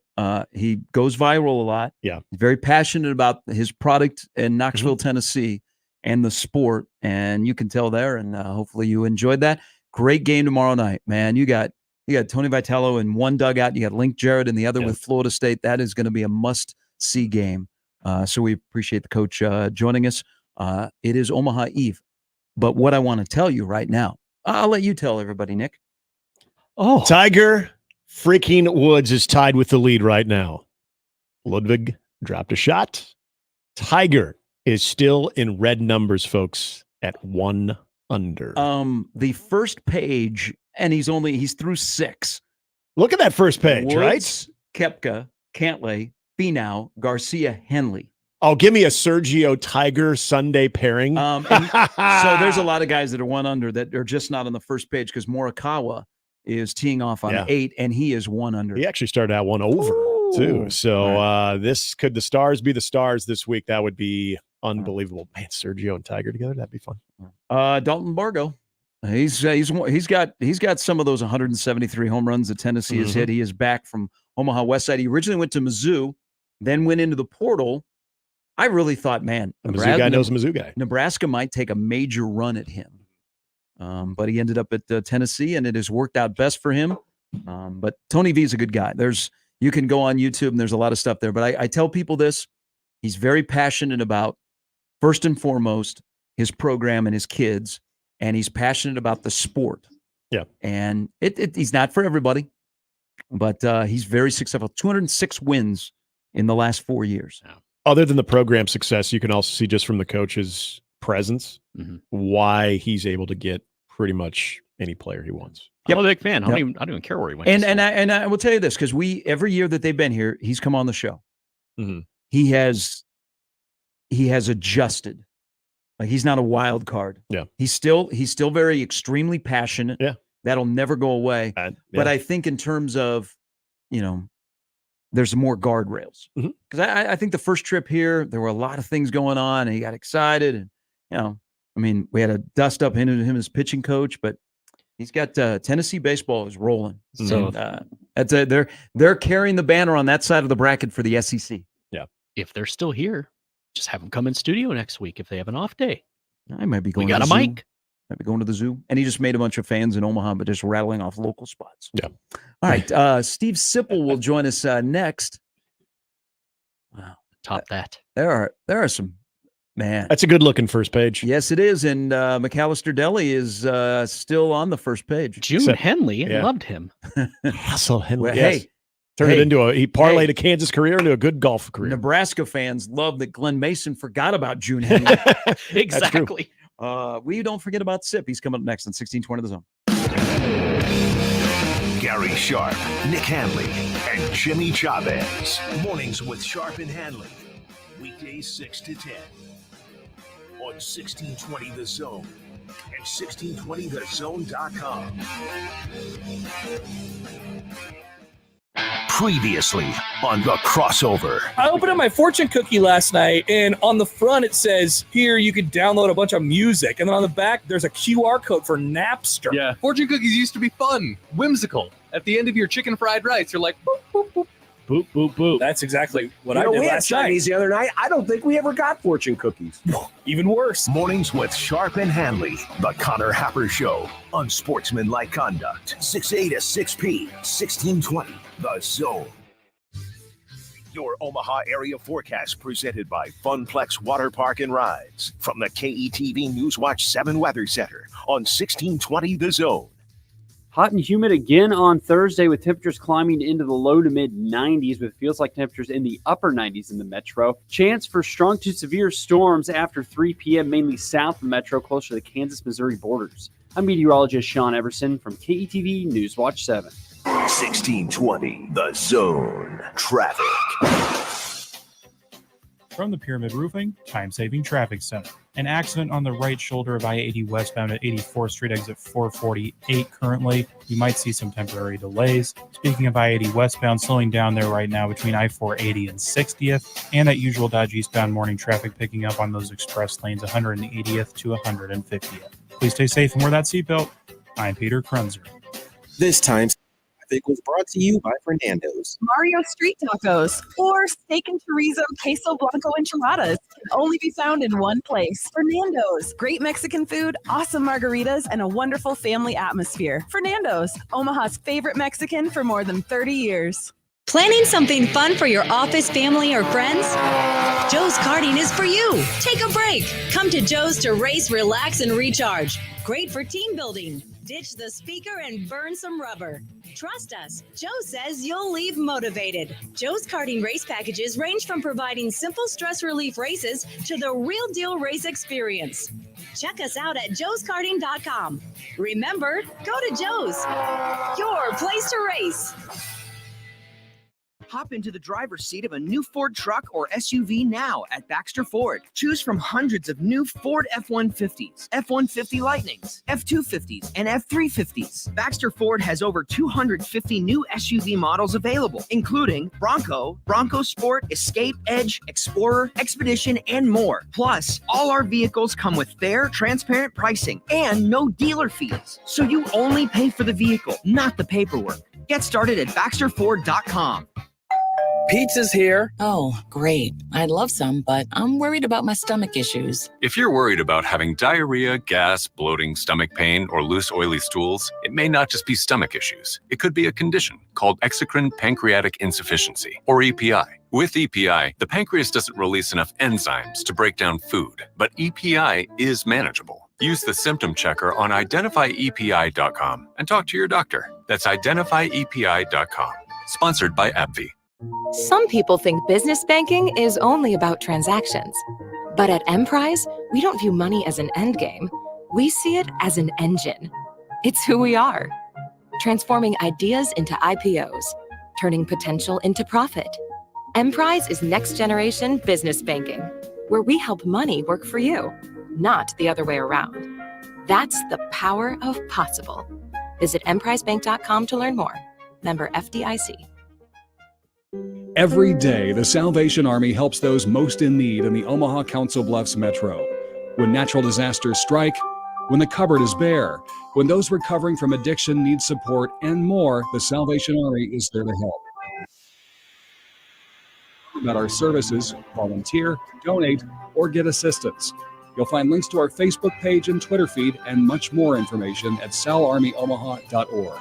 The Salvation Army, doing the most good right here in the Metro. Prescriptions require an online consultation with a healthcare provider who will determine if appropriate. Restrictions apply. See website for details and important safety information. Subscription required. Price varies based on product and subscription plan. Hi, I'm Dr. Peter Stahl, board-certified urologist and senior vice president of men's sexual health at HIMSS. In my 12 years of practice as a reproductive urologist, I've helped many guys with ED, and it has never been more convenient to treat than it is right now, thanks to HIMSS. It really wasn't easy before. You had to take time out of your day, come to a physical office, and see a specialist like me in person. Now, through HIMSS.com, you can get world-class sexual health care and a full range of treatment options for ED through a 100% online process. It starts with a free assessment from a medical provider licensed in your state who can determine if ED treatment is right for you. If prescribed, your medication is shipped to you for free. So don't wait. Join the hundreds of thousands of guys who've gotten help for their ED through HIMSS. To start your free online visit and find ED treatment at up to 95% off brand name prices, go to hims.com/radio. That's hims.com/radio for your free online visit. Welcome to RV Ready, brought to you by Leach Camper Sales in Council Bluffs. Looks like Mother Nature's on the line. I just had to call. We're getting things ready for everyone to head out camping again. There's so many places to see and so many things to do, and I know Leach Camper Sales can help. You're right. People should go to leachcamper.com and check out the inventory. Oh, and the 2024s are all in. Head to leachcamper.com or stop by Leach Camper Sales in Council Bluffs. And don't forget, The coffee's always on. of course it is. And we're back. Mornings with Sharp and Handley. Here's Gary, Nick, and Jimmy on 1620 The Zone. 1620 The Zone is your official home of the Men's College World Series, if you didn't know already. Got 1620 The Zone broadcasting live from the Omaha Baseball Village starting tomorrow. Plus, you'll hear every pitch, every hit, every game live on 1620 The Zone throughout the series. About a full schedule of events at 1620thezone.com. Big College World Series fan joins us now, straight from On 3, 93.7 The Ticket, Steve Sipple. Good morning. Happy College World Series Eve. Yeah, that's a good thing for Omaha. Not as big for Lincoln. But I'm not anti. You'll get some spillover up there. You definitely do. And I'm a big Rod the Doe fan, so. Oh, that's quite the pull. Remember when he did you know, Sip, that he used to have the cane that he would get around when he would still go to Rosenblatt when USC would be there in the Mark Pryor teams? His cane was a baseball bat. Is that right? Yeah, it was like a custom job, like a baseball bat. I think the handle was actually a baseball. I mean, now it wasn't official size, but yeah. Yeah, that's when USC baseball was, obviously it was superpower. Yeah. And it was cool. And yeah, I recognize the importance of the CWS in our realm. Did you like Ron Frazier as well? Ron Frazier of the Miami Hurricanes. Yeah. My interest had started to wane by the time Frazier was coming around. He was after the Doe, right? They were about the same time. Yeah, I mean, he was there as long. Right. but- They probably crossed paths. They probably crossed paths for a few years, and then don't forget Wayne Graham at Rice. Yeah, Graham at Rice, right? Or Oral Roberts, one of those. He was at Rice. Yep. He's at. Am I saying Dado? Right? Is it Dado? Or Dado. Dado? Yeah, Dado. Dado. Okay. Yeah. I thought he said good. Yeah. So no, I do have fond memories of covering Creighton in the College World Series. I was doing it as a stringer for the Associated Press, and it was immensely.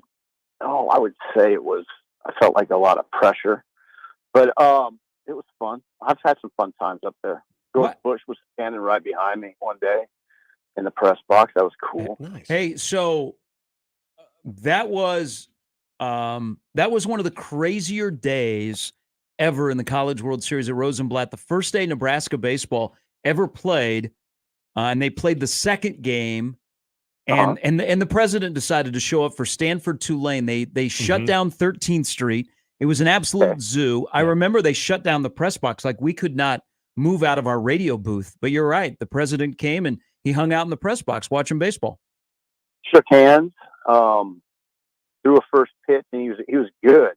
He could throw, and I remember he actually warmed up in a bullpen underneath the stands. Mm-hmm.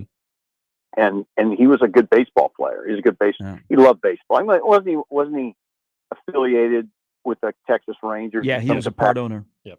Yeah, part owner. So, yeah, I'm not anti at all. It's not. I mean, I just cover football is what it comes down to. It's camp season right now. That's what's on Steve Sipple's mind, right? Well, it's never not football season. And June in Nebraska football, in college football, has become. I mean, it's no less busy than September if you're a coach. It's more busy probably. June is an incredibly busy month because of camp, because of recruiting, official visits, and by the way, you have your own guys to coach. They're an OTA, which has become more of a familiar term associated with college football than it was at least, at some points of my career. Now June is a month where players can legitimately lose jobs, and maybe move up a little bit too. So it's a gigantic month. July not as much, but June is a big month. And this is a big weekend for Nebraska. So yesterday, they pulled back the curtain. This is a very transparent program. It starts at the top. I mean, Matt Rule is who Matt Rule is. He's not going to, pull a little cloak and dagger. And I think it starts there and it works its way down where when people speak, they're genuine and they let you inside. And so they let the media inside of that facility, which there are some awe parts of that facility where you go, whoa, I've never seen this in Nebraska before. Do you think Nebraska could get back, Sip, and it's so competitive? When Husker Power was around, they were kind of setting the bar when it came to strength and conditioning. And then others caught up or they utilized what Nebraska was doing and they put their spin on it. Is there a possibility that in the next phase of what is new to help the student athlete achieve ultimate success, that maybe Nebraska is back near the top when I thought they had slipped for about 20 years? Back near the top in what area? Well, I mean, I look at nutrition. I mean, they've gone look at the amount of bodies, Sip, that they have devoted to nutrition, strength and conditioning, the science of sports, the mind of keeping the mental health part of the athlete intact. Yeah. Like they've devoted a lot of stuff, not only to the X's and O's on the field, but off the field. And I wonder if there's going to be areas where they're back near the top as a trend center. Right. I don't want to go all the way in on saying yes because I don't know what's going on around the country. That's fair. Nutrition, like I can't tell you what Clemson's doing in their nutrition area. I just don't have that knowledge. But I would be surprised if Nebraska would be outdone in anything right now, by too many programs. Now you want to see it.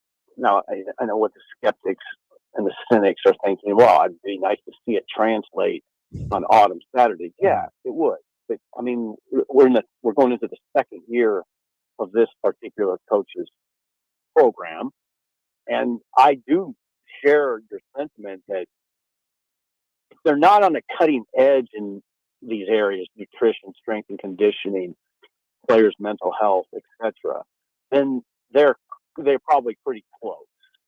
They're not being passed in too many areas. And let's face it, in part because Nebraska has the wherewithal to be good in every area. They have the wherewithal to hire the best sort of people and to give those people the resources. This is somewhat of a money discussion. I mean, it's in Nebraska, it's fortunate that way. They're one of the haves, and they're also intent. I mean, in this market, obviously, nobody's just sort of half in on football. I mean, they're all in. Everybody knows the importance, and they have a coach.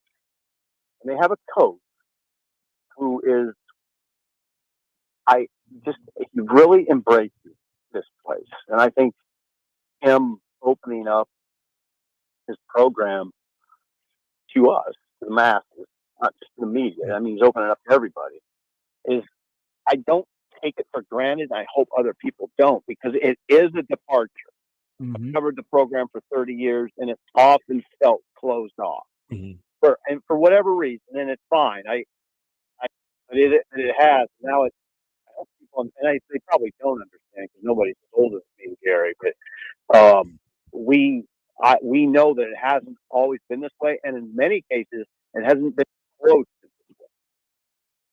Zip, with the facilities and continuing that conversation. I know you wrote about this. I was comparing based on what I've heard and seen in Lincoln and what I saw with my own eyes visiting the Star in Frisco, Texas with Dallas, that the attention to detail that stood out in that facility as far as going from one place to the other in a very progressive manner, meaning, okay, when we do this, the next thing we would do is we would go right here, and then we'd go right here. And it's all, I mean, all that attention to detail where you're maximizing not only the space, but the time. And I know Corey Campbell talked about that too. You saw this. Is that one of those things that jumps out too, that not only is it got everything you could ever ask for, but it all makes sense on where you're going?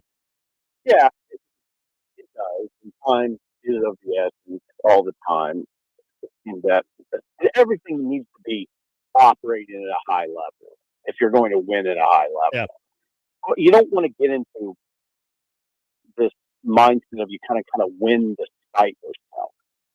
And there's going to be instances of that, but it's not going to be with the training facility. The training facility isn't going to be a deterrent in Nebraska. It's going to be helpful. Now, it won't be the difference.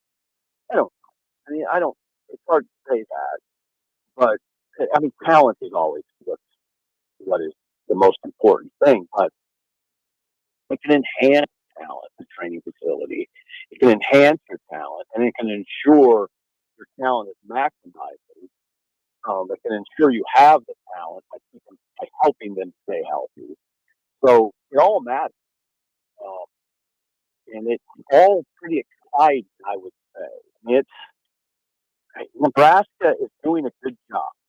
The athletic department gives Trev credit. Give the current administration credit. Nebraska is doing a good job of putting its football program in position to win. Now let's see if they can do it. Right? That's the thing. I mean, there's the beauty. I love the fact that there's no guarantee.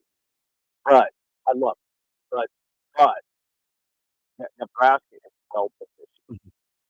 Haven't they essentially just eliminated any perceived excuses? And now it's just about the guys that play football? Yeah, that's a good way to put it. I mean, now, I always, and I don't even mind things, but geography can't do it. I mean, it doesn't bother me when it's even phrased that way. It doesn't bother me. You got to overcome it to a certain degree. But not many excuses now. It's the excuse, of course. I mean, it's not many. Notice it's not many. There's still proximity to talent. It's not like I always say off because there's just no reason. I've always said this. I've been saying it for 10 plus years. There's no reason UT shouldn't win at a high level all the time. There's zero reason. Mm-hmm. None. There's none. They have all the money they need, and their proximity to talent is incredible. Incredible. And it's informative in that, wow, you can go through a sustained period of losing in Austin or Gainesville and think how hard it could be. Mm-hmm. I mean, that's where it's informative. And you can name other places, not just Austin, Gainesville. Those things come readily to mind. But if it can go south in Gainesville, and it's going south, Baker's going to lose his job. If it can go south there, come on, man. You're talking about it. Not easy. I feel like the obvious answer to this question would be a guy we've been talking about all offseason in Dylan Raiola. But when you think of this summer, and for a lot of what we just discussed, facilities and leaving no excuses, now it's time for the guys to do their part and having those resources. Is there a group, a player, or even a couple of players that this summer is probably more important or them or that group than some others? And some others? That's a good question. Oh, that's a good question. I mean, I'm always tempted to smoke line. Right? Yeah. That's where there's that's the differentiator. It is, and it's going to be going forward. In the past four, what you're noticing is a lot of energy being put into big. And then what you're noticing is, and I can't really put numbers to it. It's more conversations I have with coaches that the skill players, they're sliding down. The FCS and Group of 5 is really benefiting from the way college football is now in terms of getting skill players. Because now a program figure, let those guys know we got to get big. We can catch the skill guys, a dime a dozen guys, so to speak. We can get them in the portal later. But so I'm going to the offensive and defensive line to answer your question, and I feel. I think the Nebraska defensive line has got a world of potential. I mean, it could be really good, and they know there's a lot of confidence in that front, and I'd say the front seven, but mainly the bigs, the Nashes, the Ties, the Jamari Butler, the Cam Lenhart. I mean, even Leopard's coming on. Big dude. So, yeah. And then the offensive line, I mean, we have this discussion every year, and you just hope, this is the year it really comes together. Because you have that quarterback, and you got to protect him, number one. And number two, one way to protect him is to have a downhill, good running back run. But we all know where that starts. Hey, this is a topic that does not go away. And with the College World Series starting, college baseball, NIL with the big boys in the SEC and the ACC is extremely relevant. We have a $2 million player that is playing in the College World Series. It's a Nebraska discussion. It seems like once a week it comes up with a comment that was made in the past or what the reality is. SIP, on the 13th of June, you know all the players that are involved. What's the reality of where Nebraska's NIL is in relation with 1890, and then maybe also how it compares to other like schools? What's the real truth about Nebraska's NIL? They're positioned really well. Okay. They're really well. I just bang that drum so hard. I mean, there wasn't there that I'd say maybe a year ago that people were trying to say I was getting asked about it, like, is that a potential problem? And the answer I had then is the same as the answer I have now. That's the least of Nebraska's problem. They don't have. I mean, that's the reason why Nebraska can continue to push forward. Now, you hear numbers, and I know what you're alluding to. I think Troy Dan was saying, what do you say, that Oregon was they're paying their roster in the $23 million range, and that Ohio State is doing the same, and Nebraska is in the $12 million range. It's safe to say, and I don't mind saying it publicly because I know this. And what I said this earlier in the week, but people say, well, wait a second, that's trouble. Ohio State has a roster. They're paying $23 million, and Nebraska's paying half that. It's not a problem because Nebraska doesn't have a roster that's worth $23 million. It would be a big problem for me if Nebraska was paying this roster $20 million because it's not worth it. You don't have that level of talent. I agree. They'd be overpaying. They'd be overpaying to a large degree. And they're doing it. They're doing it fine. If they get to a talent level that necessitates more money, they'll figure it out. And we'll be talking about like USC's at $15 million, $14 million. Nebraska's right there. I mean, they're not. No problems there. No problems in football. No problems in any sport, I would say. Sip, as always, we appreciate it. If you want to come up here and hang out during the College World Series, we got a seat for you. God, that's kind of you. Well, you're kind to us. We used to have you in the rotation. You'd stop by and you'd be in Baseball Village, and people would come by and take a selfie and sign some autographs. life changed in Lincoln a little bit, but I never signed any autographs. I would like to do that. We'll see. Okay. But you guys will have a good time. Enjoy it.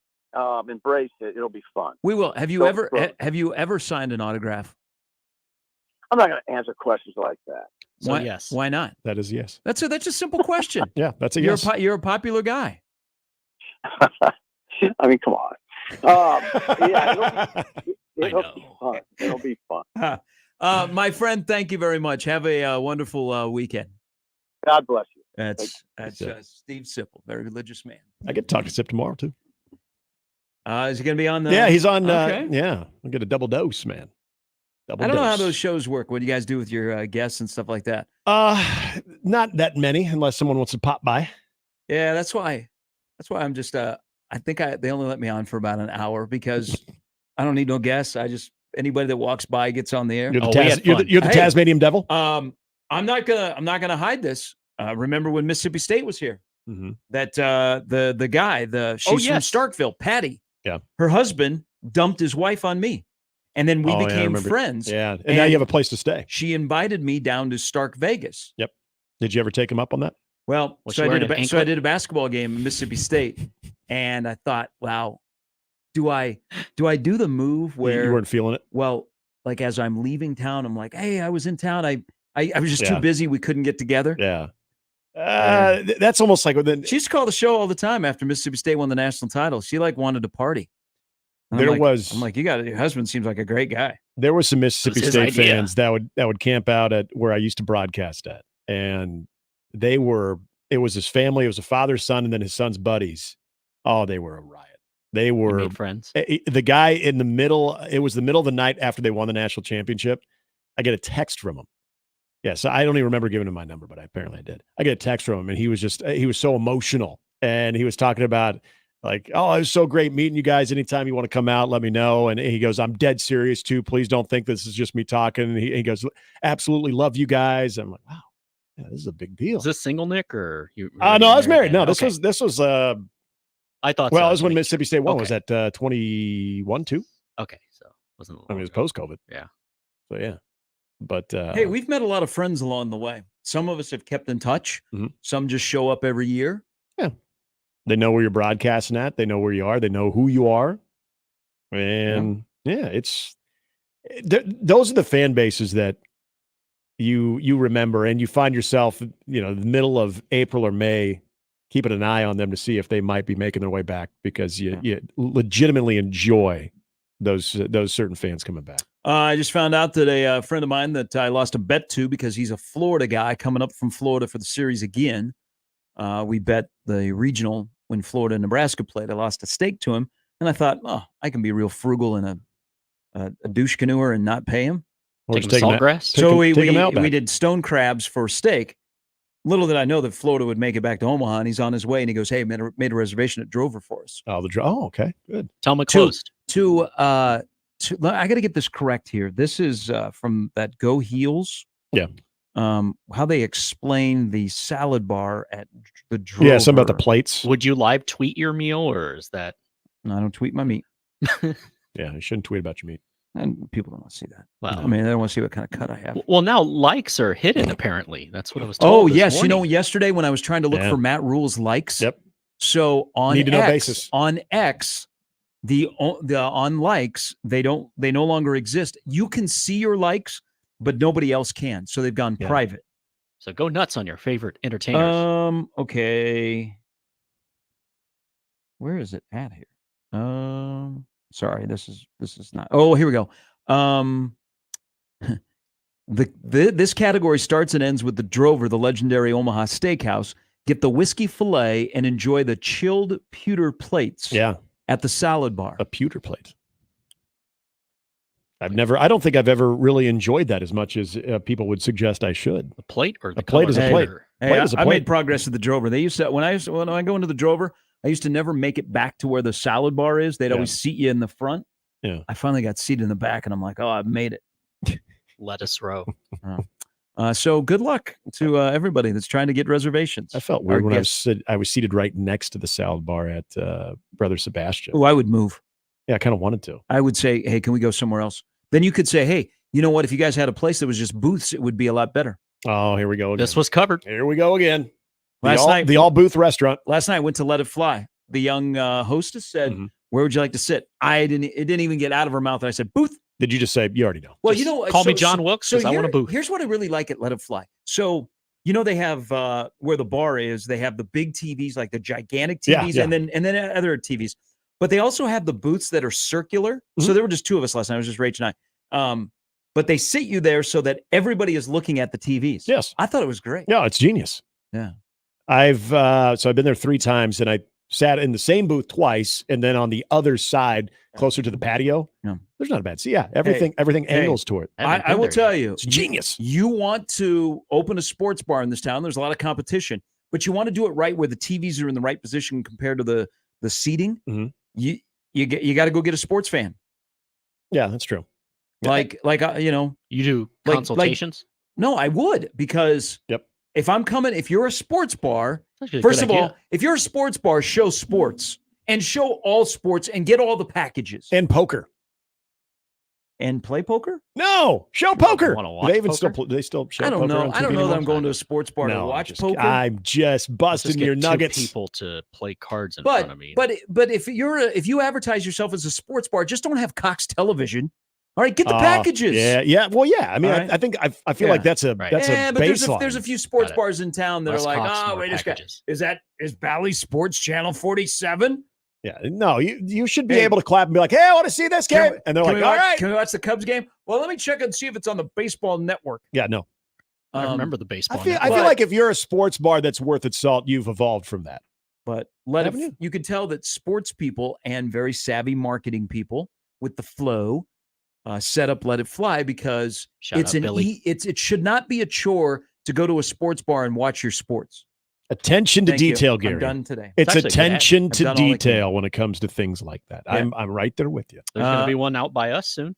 Yeah, when is that open? Oh. The sign and everything's up. Oh, that's done. Yeah, I think remember, that's not just a sports bar there. There's some other things that there's a patio upstairs. Well, there's an apartment complex. Yes, there's that as well. But right there. they've got the sign up that you would think as you're Yeah. driving by, you're like, hey, is it open? But then you realize it's not. I saw someone The going setup's a into little an different. interview the other By the day. way, I if think I was she's been very successful. if I was a Creighton basketball fan, I was collecting autographs or anything like that, I would hang out there. Yeah. You never know who you might see. That's right. Last night was a big night. Looked like half the roster was in there. I'm sure they'll be back many times this week. Boy, too. Jason Green, quick little nugget here. Mhm. So the freshman, Larry Johnson, Yeah. Saw his dunk the I other day, walked by and said, Grandma. Young kids, they don't get it. I know. Especially no, they I should. did not. I did not. I sir? let them. That would have been good. I let them sit at their table. But I've known Jason for a while, and passing him, he looks great. By the way, Good. His body looks really, really good. Good and healthy. All right, 903. Couple of things here. The reason that I got past, I'm not crazy here. Like all the times I've gone to the Drover, I never make it back towards the salad bar. I always, you come in and you're around the corner, and so there's multiple tables right there. Or if you sit at the bar, Yeah. I was excited that we kept walking. I was like, Yeah. oh, we're going to the bougie part of the Drover. The person I was with just chimed in. He said, the reason you sat in the back because they were trying to hide me. I'm used to No. it. That's the ALF treatment. Yeah. Oh, well, who were you hanging out with? Texter Bernie. Oh, okay. I thought maybe you were maybe a politician or something they needed to keep a low profile of. No, that's at another steakhouse in town where some people will go there to hide and do business. Do business, yep. Yeah. Outback. Make big. Texas Roadhouse. 156th and Dodge. That's why the Lone Star Texas Roadhouse is so packed. Build a fort of rolls. What's your thinking? Actually, Texas no, you just brought Longhorn. Longhorn would probably be that place. No. You brought up a terrible memory about Longhorn. So right down the street here on Dodge, Yeah. there is Longhorn. Then there is a great sushi place, Mhm. and they both bookend that little strip. Want to go sushi? Oh, I haven't been to Longhorn Steakhouse in a while. And then you were roped into that.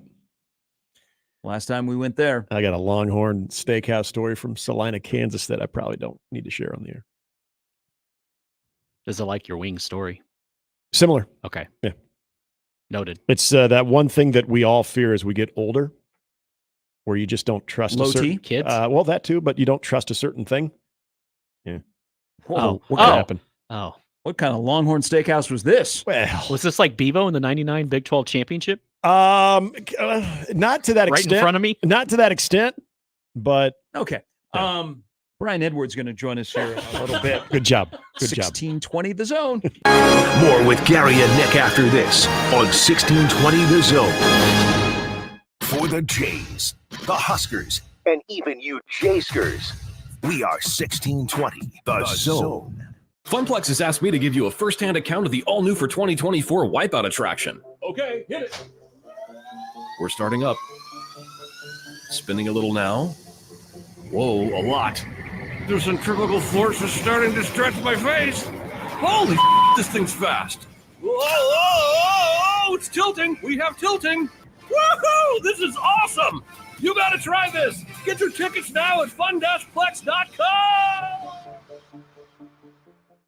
It's golf season, and that means it's time to start betting like a pro with the world's largest sportsbook right at your fingertips. Circa Sports Iowa. It's sports betting the way it should be. The odds makers with the lowest holds and the best odds for every tournament. Plus, high betting limits, exceptional customer service, and more. Fund and bet like a pro anywhere, anytime. It's never been easier. Get ready for all the biggest golf tournaments with Circa Sports Iowa. Visit circasports.com today. If you or someone you know may have a problem with gambling, call 1-800-238-7633.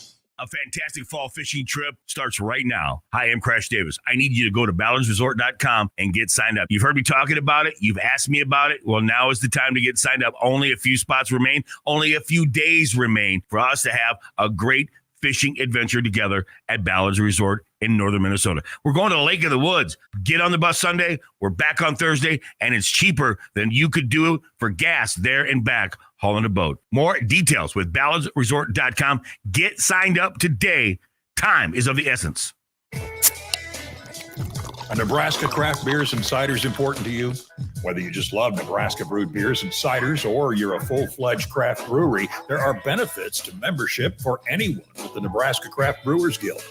Their sole mission is to foster and help grow the Nebraska-centric brewing community.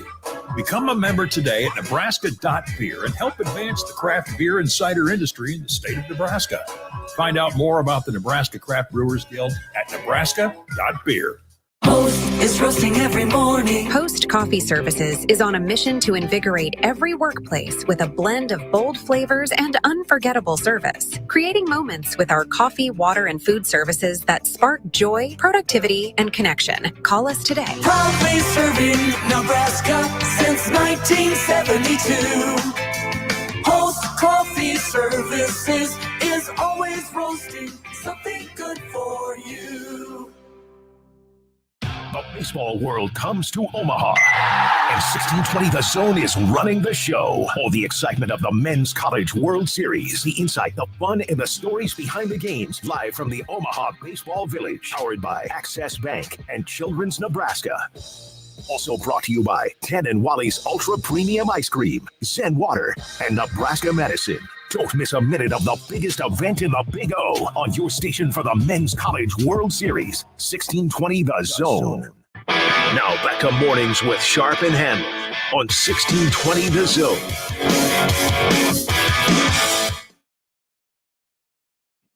Join the VIP club and sign up for 1620 the Vegan. Close. The email, Gary, the email. You'll be the first to know all the exciting content that's happening on 1620 The Zone, including sports news, contests, promotions, stories about toes and Longhorn Steakhouse stories, all that stuff. Sign up today, 1620thezone.com. Please, still Brooks do. Koepka is in the lead through 8. Tiger has just taken a couple of holes off. Yes. Yeah. It's okay. My interest is done. He's old. No, he's got to save some in the tank. Okay. Tiger could hold up sprint-like pace in a marathon. He can't do that anymore. Mark writes into the Equitable Bank inbox about Sip. Not a surprise. Sip says things on his show because we're on at the same time, so we have no idea what he says. Yeah. And then he comes on here and he's pandering to the Omaha audience. He said, don't worry, Sipple isn't coming to the College World Series. He said on his own show he has no intention of attending the CWS. That's fine. That's fine. He basically said as much on our show. He said on the air last year when he was actually doing a show at the Omaha Baseball Village, I'd rather be somewhere else. Oh, he did? Yeah, but you guys are paying me, so that's why I'm here. And I'm like, I love the honesty. Yeah, he's being honest. I mean, that's why I come here. You know what? So when I have, when you grow up in Des Moines, it's 2 hours away, and I would come to the Saturday College World Series. Dad would bring me over here. Which one, the championship game or the first championship Saturday? game? Always Okay. always the championship game. And then as I got older and I could drive, I'd come over here and stay overnight. Yeah. Uh-huh. And then when I was living in Lincoln, I would come up on, because it became a tradition, I'd come up on the Saturday and stay overnight. Mm-hmm.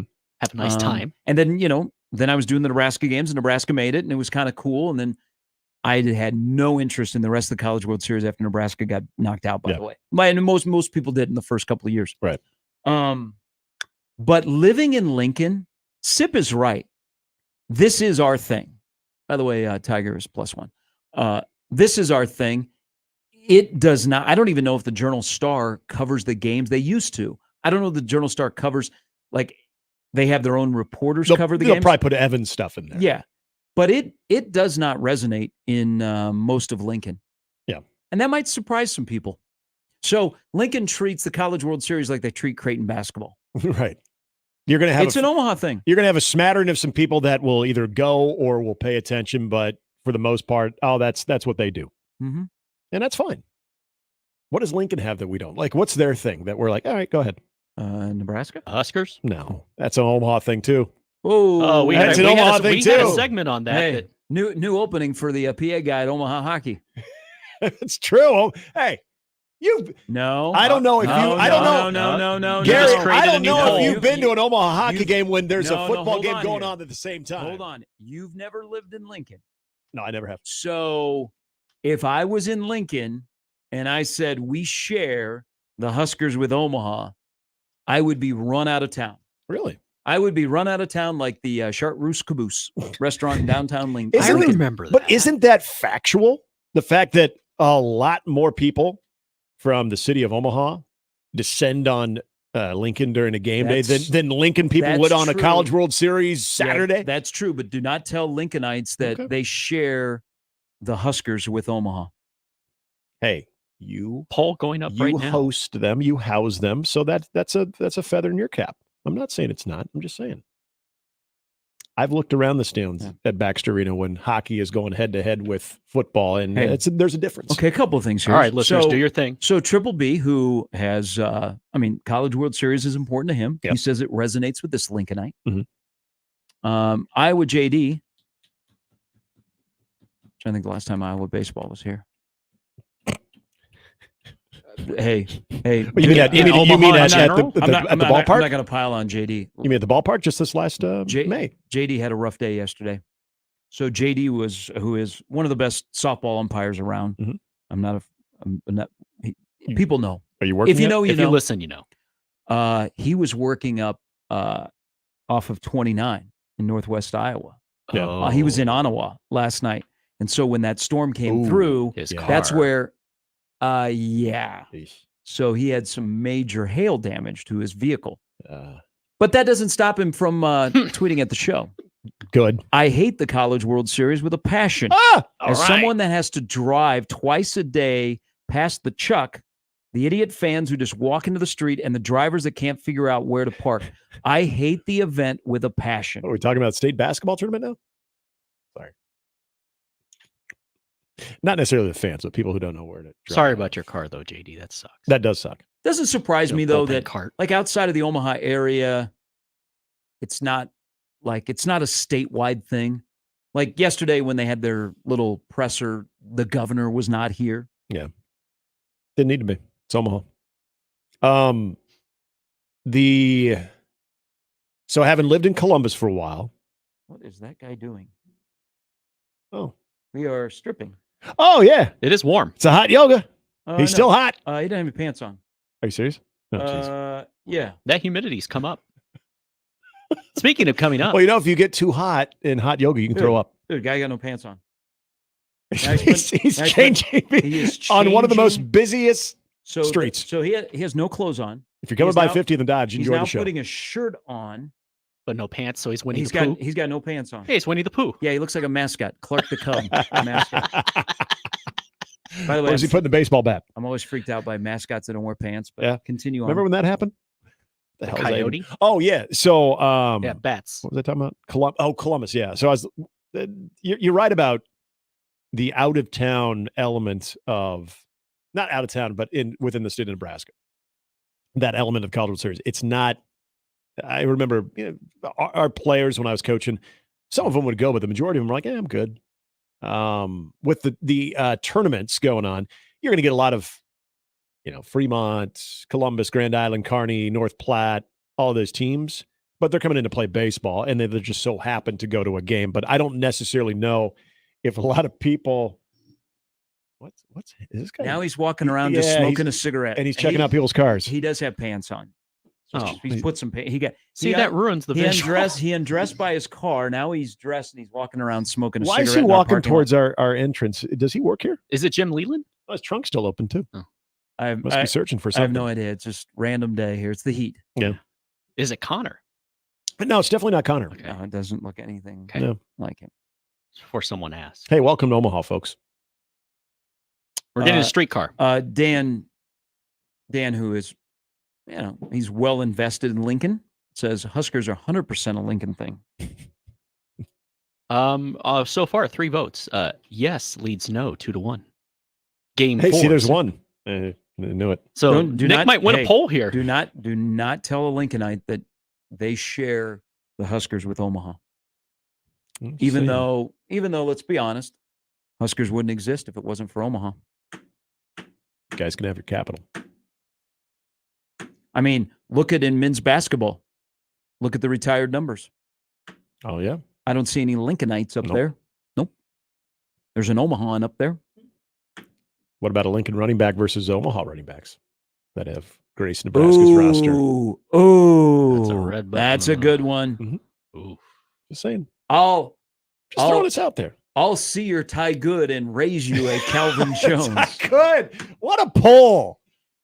God. Ty Good?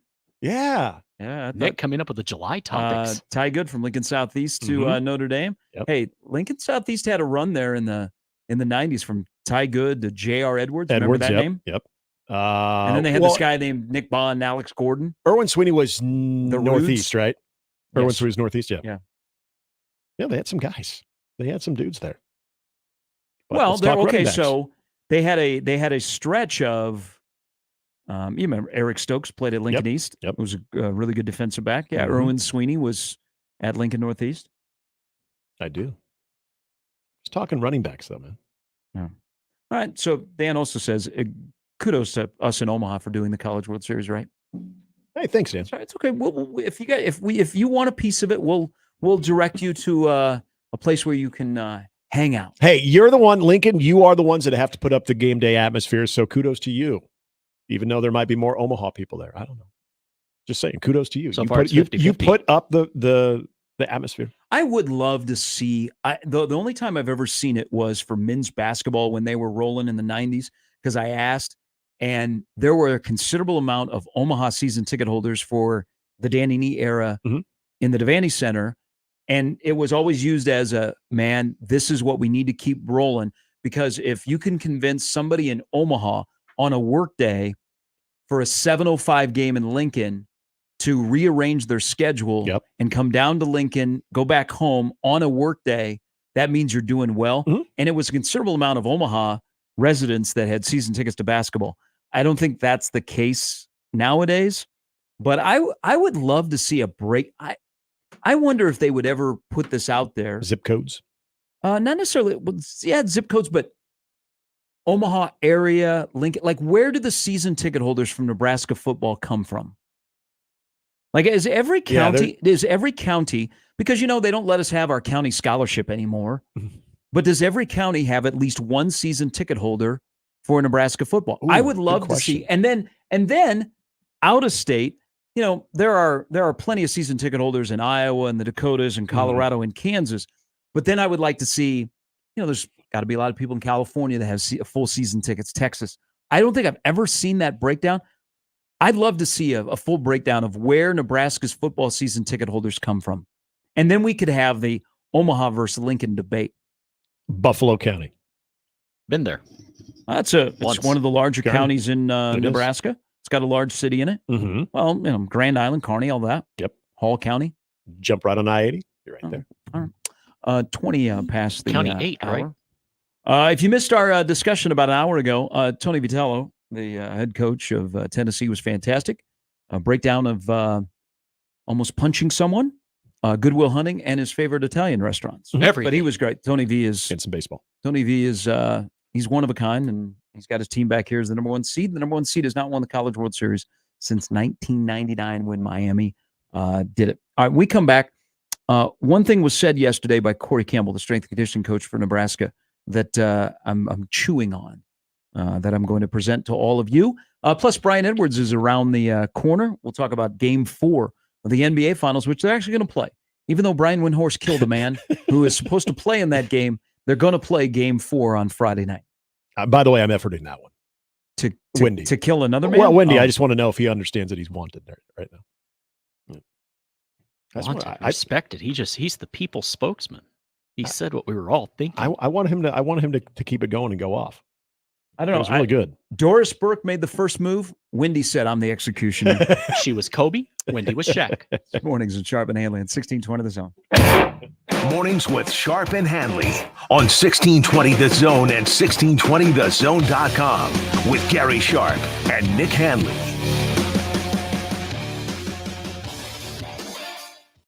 Live from the Host Coffee Studio, this is 1620 The Zone. 1620 The Zone. Traffic. From the Pyramid Roofing Time-Saving Traffic Center. In addition to the earlier accident, I-80 westbound at 84th Street, 2 new crashes reported, one at Highway 370 westbound at I-80, another I-680 northbound just before Dodge. This has traffic backed up to I-80 east right now, and at Dodge eastbound traffic slow right now between 180th and 168th. Please stay safe and wear that seatbelt. Have a great rest of your Thursday. I'm Peter Krenzer.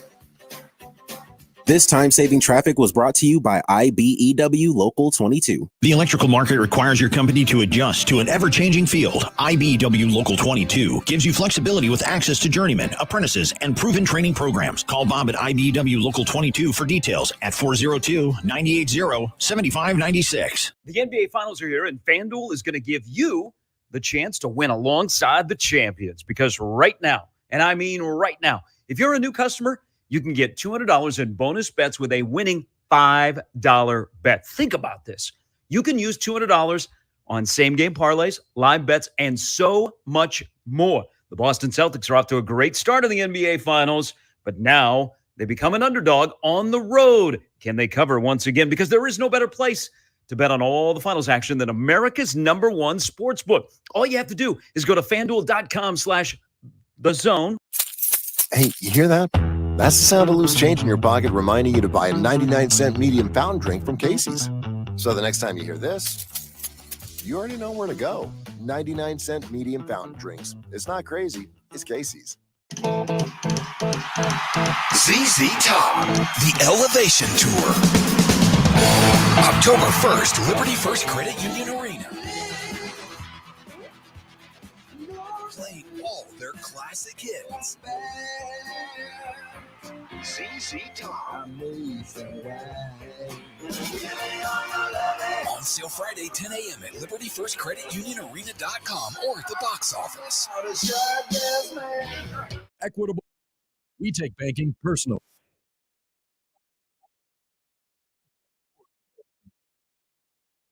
Is here on 1620 The Zone and 1620thezone.com. Presented locally by Woodhouse Ford. Every pitch, every hit, every game. Also brought to you by Patera Landscaping, Pinnacle Bank, and Cubby's Convenience Stores. Don't miss a minute of Omaha's biggest event, the 2024 Men's College World Series on 1620 The Zone and 1620thezone.com. Tell us how you feel on the J-Tech Construction and Solar Zone Twitter feed. Reach Gary, Nick, Connor, Josh, and John anytime on the J-Tech Construction and Solar Zone Twitter feed. Contact the official exterior and solar experts of the Huskers. J-Tech Construction at yourexteriorexperts.com. Tickets for less. Best seats, best prices, no service fees. Shop ticketsforless.com. KOZN Bellevue, Omaha, Council Bluffs. This is 1620 The Zone. Now back to mornings with Sharp and Handley on 1620 The Zone. All right, C-Dog on Twitter. He says, having lived in all three aspects of Nebraska, rural, Lincoln, Omaha, the College World Series doesn't resonate anywhere outside of Omaha in the state. Okay.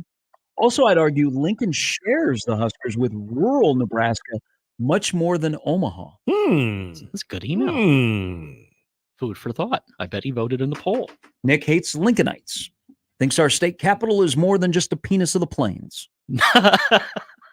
Do I need to get into the sower and the thrower again? Is that do you want me to get into the sower and the thrower? Is that how It looks like the guy had elephantitis? You're embracing the new Mutual of Omaha building downtown because Yeah. it's going to look like a penis? Yes, it's about time we got ours.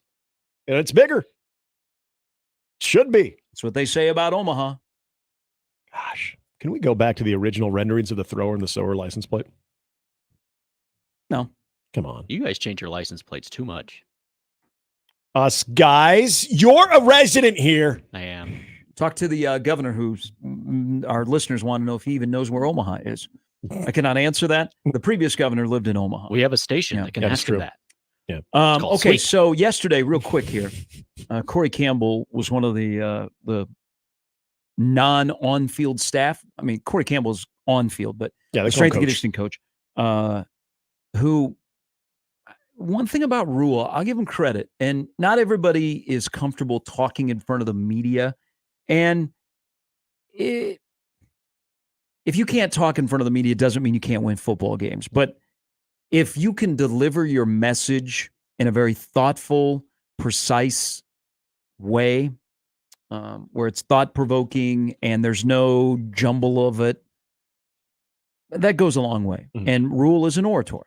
It seems like a lot of his staff, even Donnie, has gotten better talking to the media. Yeah. But a lot of his off-the-field staff are very comfortable in front of the media, and so they can relay what the mission is and what they're doing, and there's no, like, gray area. And Corey Campbell is very good with that. Now, Corey Campbell is saying stuff that I have no idea. It'll never, I'm not down there pumping iron. And I learned a long time ago, stop playing strength and conditioning coach on the radio because you don't know what the hell you're talking about. Okay. Unless you are in that world. That is very true. You don't know because there's the dynamics of, the strength and conditioning coach in football can't do anything without the head football coach's blessing. Right. And the head football coach directs the strength and conditioning coach. So we could take it out on Duval, but he was misled by Frost.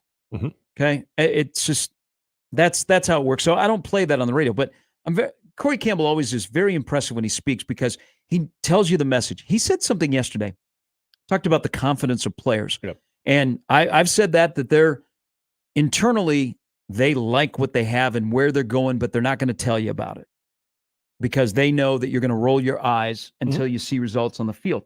But he talked about belief and bodies are different. So if you feel different, you're going to act different. And if you feel good, you're going to play good. That's what I say when I come in here on the radio every morning. I agree with that wholeheartedly. But there is a point about belief and believing you can win. And there's a lot of more people this year in the offseason believe Nebraska can win certain games than you would have thought of 6 months ago before number 15 said, I'm coming to town. And then you looked and you saw the spring and you went, whoa, this looks different. But will there be full belief if you're a player? If you win a game that you had the lead or win a game where you come from behind? Okay, we did this exercise before, and I thought there were some going good... back.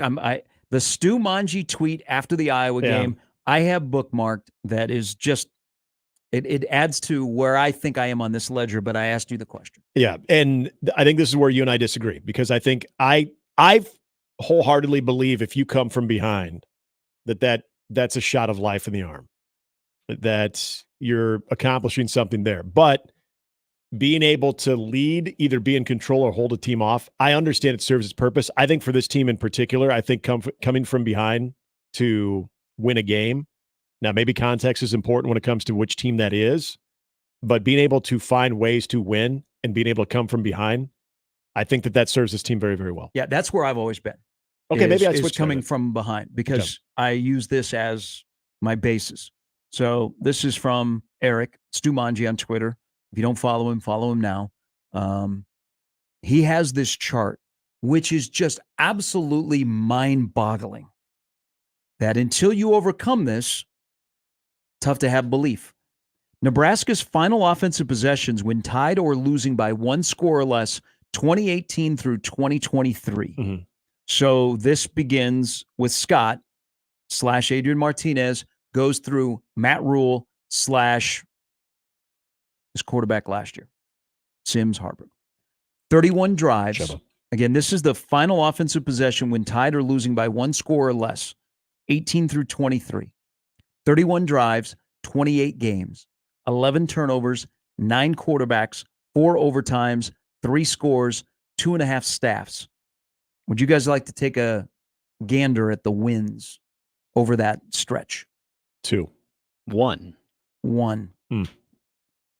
Split Plinko. 1 football game. Now, I'm celebrating getting it right, not the 1 win. Now, would you like to guess which one it was?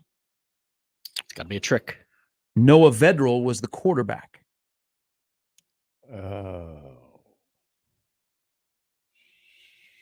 Jesus. Game-winning field goal, 2019 Northwestern. Yeah. So, here's if you've been here for a while, and I don't know that there's anybody, I mean, there's still guys that were recruited by Scott that are still here, but until you win one of those games, do you have full belief? I don't think so. Eric tweeted that out right after the Iowa game because Iowa was another addition to that. That's just, it's not just a Matt Rule it's a Matt Rule, Scott Frost, many quarterback issue and being clutch and taking over a game and winning a game. I mean, Noah Vedral is the only quarterback that has accomplished that. Noah Vedral. And I do Nebraska was just the middle of his 3 stops in college. I do think there's something about putting a team away, but I remember we saw this. I remember having this conversation before. We saw this in the COVID year when Nebraska got out to a big lead against Penn State. And then in comes Will Levis. And Penn State starts surging in that game, and Nebraska was able to hold them off and hold on to win that game, which I think that alone right there, knowing that you can start a game and finish it for a team that is still figuring out ways to win, serves its purpose for sure. But when you put those numbers next to what it takes when it's trying to have those drives, those game-winning drives, that is a jarring statistic right there. And that's the part about this team. And think about Matt Rule. Last year, it was I wasn't Minnesota. Well, but what he even said last year Michigan about that. State. So this Maryland, this is not something, but this is Iowa. not something he experienced.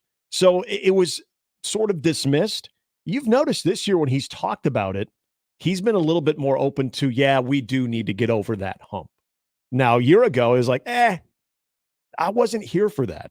So I think he's seen it as well, at least to an extent of, it's not nothing. Like maybe I thought it was a year ago. So, and I think it's perfectly fine, probably a good thing to at least be aware of it and to make sure you're doing everything you can in preparation so you can reverse that, so to speak. This list is kind of depressing. We got to take a break. Brian Edwards is going to join us here shortly. He's got a thought or two. How come we couldn't get him here? The Gators made it here again. I know college baseball in general is not in his wheelhouse. Yeah. But still the blue and orange is back. Sharp and B. Edwards at the Village. I'd sign up for that. Get some fan-on-fan crime like last year. I would love to see the reaction of people that meet Brian in person. I'd go to Destin. I was taken back when I first saw. So we met him in Vegas. He looks nothing like he sounds like, and it was It was like, oh. Well, if you're watching Zone handsome TV when man. we talk to him and you'll see his picture, even that, you're like, oh, yeah, didn't see that. All right, 35 past the hour. Again, Tiger had to stop to get a drink, so they skipped a couple of holes. You got a chicken sandwich. Someone said you jinxed him. They have good chicken sandwiches at Pinehurst. You stopped and got one. He has a plus next to his name. He wasn't red, though. Kepka 3 under through 10 with the lead at the U.S. Open in North Carolina on 1620 The Zone. Gary Sharp, Nick Handley, and Jimmy Chavez. Mornings with Sharp and Handley. Weekdays 6 to 10. On 1620 The Zone and 1620thezone.com. The Connor Happer Show. Chris writes in on Twitter, there will be no missing Angel Hernandez. Absolutely none. He's terrible, and I'm truly happy to see him go. Do you at all feel bad for a human man, Angel Hernandez, who just so happens to be just awful at his job? Do you at all feel like, all right, he's retiring, we should just let it go, rather than pile on, happy to see you go, rotten hell, you know? The Connor Happer Show. Weekdays from 10 to 2 on 1620 The Zone. Your Omaha area forecast presented by Funplex Water Park and Rides from the KETV Newswatch 7 Weather Center on 1620 The Zone. Hot and humid again on Thursday with temperatures climbing into the low to mid 90s with feels like temperatures in the upper 90s in the metro. Chance for strong to severe storms after 3 p.m. mainly south of the metro closer to the Kansas-Missouri borders. I'm meteorologist Sean Everson from KETV Newswatch 7. How powerful is Cox Fiber? Powerful enough to let your band members in Vegas, Phoenix, and Omaha jam like you're all in the same garage. Introducing Cox Fiber from the company with the fastest download speeds 9 years in a row. It's internet built for tomorrow, today. Cox, always building better. Limited availability in select areas. Speeds vary and are not guaranteed. Cox terms and restrictions may apply. Analysis by Ookla Speed Test Intelligence in Las Vegas, Omaha, Phoenix. Fixed media download speeds Q2 2016 to Q1 2024. Watching a ball game at Oscar's Pizza and Sports Grill is pretty awesome. Oscar's offers the MLB package, so your team is always on their upgraded audio-video system, and nothing is better than watching the game with a cold frosty one, Oscar's Pizza, or award-winning char-buffed wings. And with daily lunch and dinner specials, it's really a no-brainer. So get ready to watch your favorite team play ball at Oscar's Pizza and Sports Grill, 173rd and West Center Road, and takeout at 162nd and Maple. A fantastic fall fishing trip starts right now. Hi, I'm Crash Davis. I need you to go to balladsresort.com and get signed up. You've heard me talking about it. You've asked me about it. Well, now is the time to get signed up. Only a few spots remain. Only a few days remain for us to have a great fishing adventure together at Ballards Resort in northern Minnesota. We're going to the Lake of the Woods. Get on the bus Sunday. We're back on Thursday, and it's cheaper than you could do for gas there and back hauling a boat. More details with balladsresort.com. Get signed up today. Time is of the essence. Hop into the driver's seat of a new Ford truck or SUV now at Baxter Ford. Choose from hundreds of new Ford F-150s, F-150 Lightnings, F-250s, and F-350s. Baxter Ford has over 250 new SUV models available, including Bronco, Bronco Sport, Escape, Edge, Explorer, Expedition, and more. Plus, all our vehicles come with fair, transparent pricing and no dealer fees. So you only pay for the vehicle, not the paperwork. Get started at BaxterFord.com. The Zone Inbox is brought to you by Equitable Bank. We take banking personally. Email me, Connor Happer, with the Connor Happer Show at Connor, CONNOR, at 1620thezone.com. Send me your love, your hate, and maybe a few hot takes. The Zone Inbox, presented by Equitable Bank. Don't miss this week's Zone Deal. This week's deal is for 2 $25 gift vouchers for the price of 1 for Ramona's Mexican restaurant in the historic Florence neighborhood. Known for their famous deep-fried burritos, their beast of a cheeseburger, and their Indian tacos. Don't forget their popular fresh, homemade, hot, and mild sauces. That's Ramona's Mexican restaurant. Zone deals go fast. 9 a.m. Friday, 1620thezone.com. Now back to mornings with Sharp and Handley on 1620 The Zone. This week's Zone Deal is Ramona's Mexican Restaurant. Located in the historic Florence neighborhood, Ramona's is known for their famous deep-fried burritos, cheeseburgers, Indian tacos, and their popular homemade hot and mild sauce. With this week's deal, get $50 in gift vouchers for just $25. Deal goes on sale tomorrow at 9 a.m. at 1620thezone.com. Don't forget, coming up after the crossover, the Connor Hopper Show, they're going to be talking to Michael Bruns, Jacob Padilla, and much more. Also recapping the Schwelly versus Povich matchup from last night. Coming up on the Connor Hopper Show, 1620 The Zone.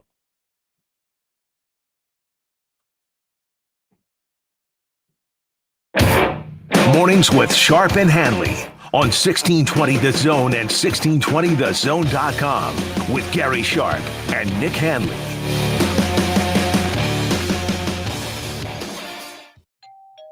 Don't answer that. It's another roof gypsy ringing the doorbell. They are attempting to capitalize on the misfortune that Mother Nature has thrown your way.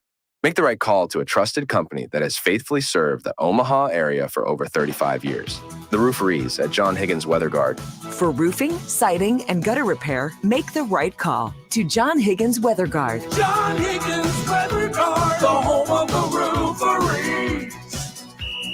Make the right call. Success in today's electrical market requires your company to be able to adjust to an ever-changing field. A partnership with IBEW Local 22 gives you that flexibility with access to journeymen, apprentices, proven training programs, marketing assistance, entry into markets not available before, ability to expand and contract with changing market conditions, and a benefits package for you and your employees. Contact Bob at IBEW Local 22 for additional details at 402-980-7596. News Talk 1290 Coil is your radio home for Omaha Storm Chasers baseball, proud AAA affiliate of the Kansas City Royals. Tune in to hear every pitch, every hit, and every out as the Chasers play at Warner Park and across the International League in 2024. With the voice of the Omaha Storm Chasers, Nick Batters, on News Talk 1290 Coil. Tune in to 1290 Coil all season long for your Omaha Storm Chasers baseball as they take on the International League. It's Storm Chasers baseball on 1290 Coil. You go into your shower feeling, but as soon as you reach for the Irish Spring, your day immediately gets better. That crisp, fresh, unmistakable Irish Spring scent zings your brain and awakens your senses. So when you finally emerge from the shower, 37 minutes later, because you pay the water bill so you can stay in there as long as you want, you're ready to take on the day and smell great doing it. Irish Spring Body Wash and Bar Soap. Fresh, green, Irish. Shop now at Walmart. Getting quality employees to fill positions in your company is essential, but finding those people can be a major hassle, unless you use ZipRecruiter. ZipRecruiter makes finding quality people a breeze. And right now you can try it for free at ZipRecruiter.com/radio. With ZipRecruiter, one click sends your job to hundreds of top job sites. But more than that, ZipRecruiter's advanced technology identifies the candidates with the skills you need, sends you a list of great matches to review, then actively invites them to apply for your job. And the results speak for themselves. 4 out of 5 employers who post on ZipRecruiter get a quality candidate within the first day. That's right, the first day. Now you can focus on your business and let ZipRecruiter do the work finding the best people for you. See for yourself. Experience the ease, efficiency, and power of ZipRecruiter for free. Just go to ZipRecruiter.com/radio. That's ZipRecruiter.com/radio. ZipRecruiter.com/radio. A fantastic fall fishing trip starts right now. Hi, I'm Crash Davis. I need you to go to balladsresort.com and get signed up. You've heard me talking about it. You've asked me about it. Well, now is the time to get signed up. Only a few spots remain. Only a few days remain for us to have a great fishing adventure together at Ballards Resort in northern Minnesota. We're going to the Lake of the Woods. Get on the bus Sunday. We're back on Thursday, and it's cheaper than you could do for gas there and back hauling a boat. More details with balladsresort.com. Get signed up today. Time is of the essence. Like eating out? Like saving money? Then get to Cops at 180th and Center, Shadow Lake Town Center, or 72nd and Jones for their daily specials. Tuesday is $3 off all burgers and sandwiches. Wednesday, buy any specialty pizza and get a one-topping 50% off. Then Thursday, all wings are $1 each when you order 10. And this just in, all Cops locations now offer their own delivery service. Click copspizza.com to see the menu. Cops, pizza, and so much more. And we're back. Mornings with Sharp and Handley. Here's Gary, Nick, and Jimmy on 1620 The Zone.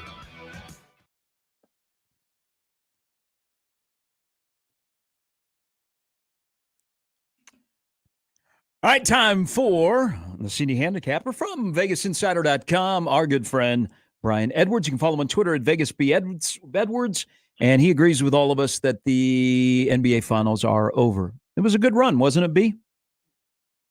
The NBA Finals part, no, it's not been good. It's not been any fun at all. And I have no clue on the side for Game 4, but I know what I'm playing. I'm playing the under, better late than never. The combined scores 205, 203, and 196. And we really haven't seen much of the line adjustment. I mean, 3 points, it's 211.5. It was 214.5 the first two games. So under, and I have no idea on the side.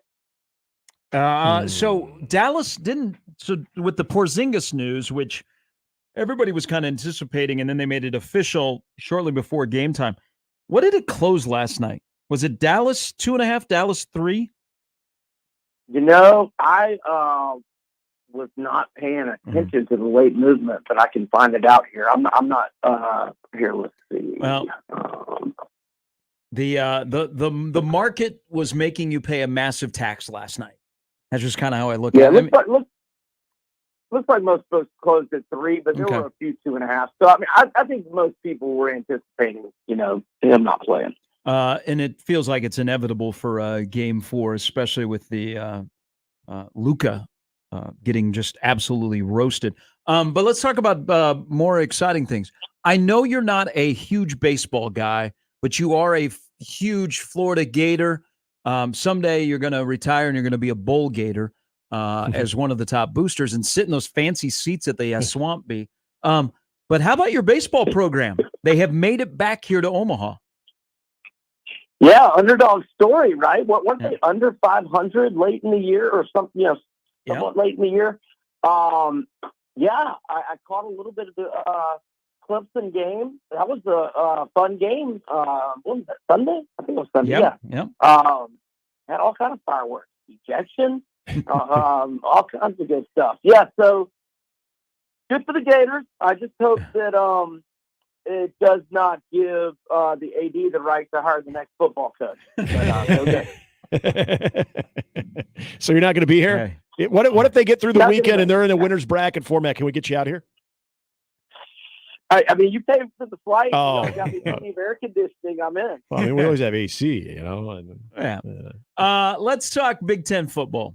What if I told you that this team has to replace their starting quarterback, their top running back, much of their offensive line, 2 very productive wide receivers.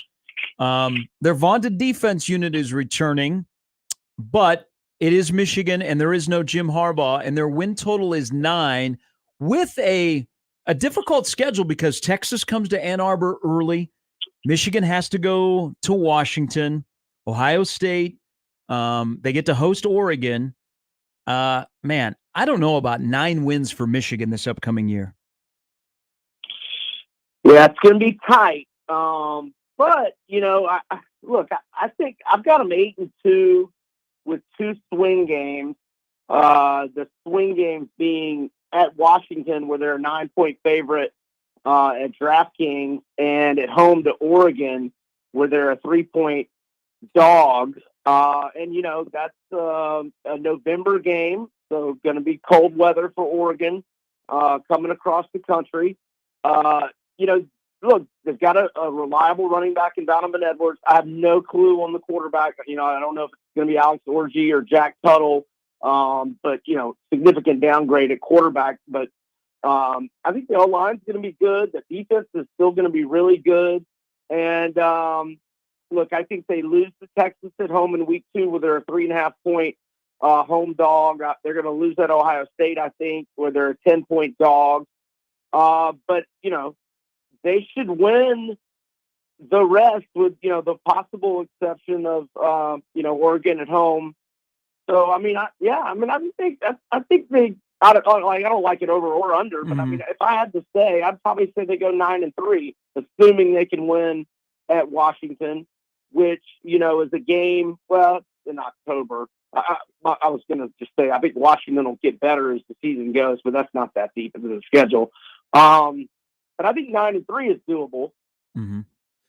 Okay, so if we're to go with the reputation Lincoln Riley has when it comes to developing quarterbacks, and he'll have a new one, Miller Moss, you also look at what is an interesting schedule for USC, where they still have the LSU neutral site Vegas game. Then they are hosting Notre Dame. Other than Michigan on the road, their road slate in the new Big Ten isn't overly daunting, but they do have an interesting schedule. USC at 7.5 feels what to you? Slight lean to the under. I think they'd probably go 7-5. Yeah, you said not terribly difficult. I agree with that. At Minnesota, at Maryland, you would think they should win those games, but they do have to fly east 3 times in 5 weeks, starting on the September 21st, and they go at Michigan, where they're a 10.5-point underdog, come back home to Wisconsin, where they're a 4.5-point favorite, then at Minnesota, then a tough game at home to Penn State, where they're a 4-point home dog, and then at Maryland. So I think they get tripped either at Minnesota or at Maryland. Okay. I don't know which, but just because of the travel factors, I'm going to say they lose one of those. I think they're probably going to lose the regular season finale to Notre Dame. They're a 4.5-point favorite at UCLA. It just feels like 7-5 to me. Look, I know Miller Moss was fantastic in the bowl game, but that's really just a 1-game sample size. Look, I love their receivers, love Branch. Woody Marks is a good transfer running back from Mississippi State, but I think the defense is going to be garbage again. You look at what they got out of the portal, 17 transfers, but only 5 4-star guys. It's not like they got some enormous influx of defensive talent.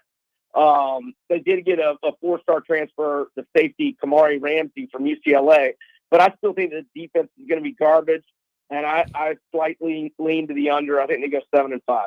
Hey, here's one, and it's Iowa, which has won 9 or more games in 3 of the last 4 seasons. Their win total is 7.5. They've gone over that total 4 of the last 5 seasons. The one they didn't is in 2020 when they played 8 games and they went 6-2.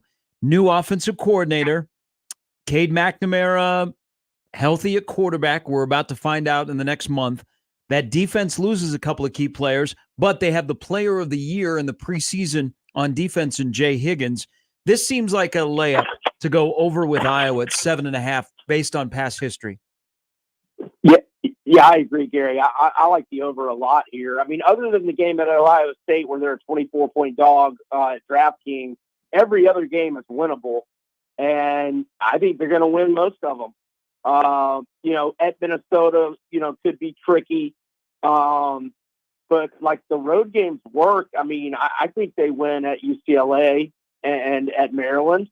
At Michigan State, I think they win, and Northwestern and Wisconsin are going to be pretty good, but you get them at home, you get Nebraska at home. I mean, you got to feel pretty good. I like over 7.5. Despite the ineptitude offensively, hopefully the new OC will be better. The O-line's good. Yeah, it's the schedule. The non-con is Illinois State, Iowa State, Troy. Yeah. Hey, let me. We'll get you. Iowa State will not be easy. They're a 2.5-point favorite at DraftKings in that one. Yep. I'm not saying they're going to win all those, but I mean, all we got to do is get to 8. I mean, I think they probably win 9. Hey, how soon? And maybe it's 2025. Do you think that the market will have a course correction on the travel aspect? We just talked about USC's travel, Washington's travel coming into the Midwest. How much do you think it will be adjusted going west to east or east to west in the Big Ten? I mean, that's a great question. I mean, you would, just looking at USC, I mean, why not throw the at Washington game earlier where they didn't have to fly east 3 times in 5 weeks? You know what I'm saying? Like make the trip to Maryland, switch that with the at Washington or the at UCLA. Like they could have, spread them out there a little bit.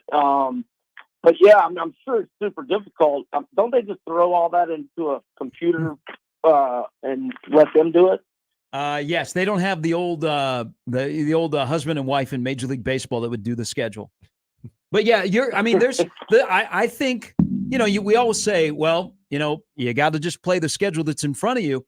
I think with the amount of travel now, even charter, because some teams aren't used to, you might play in cold weather in Eugene or Seattle, but you could have heavy doses of cold weather. I think we're going to have to adjust how we look at lines and win totals and things like that, because I do think for some programs it will matter.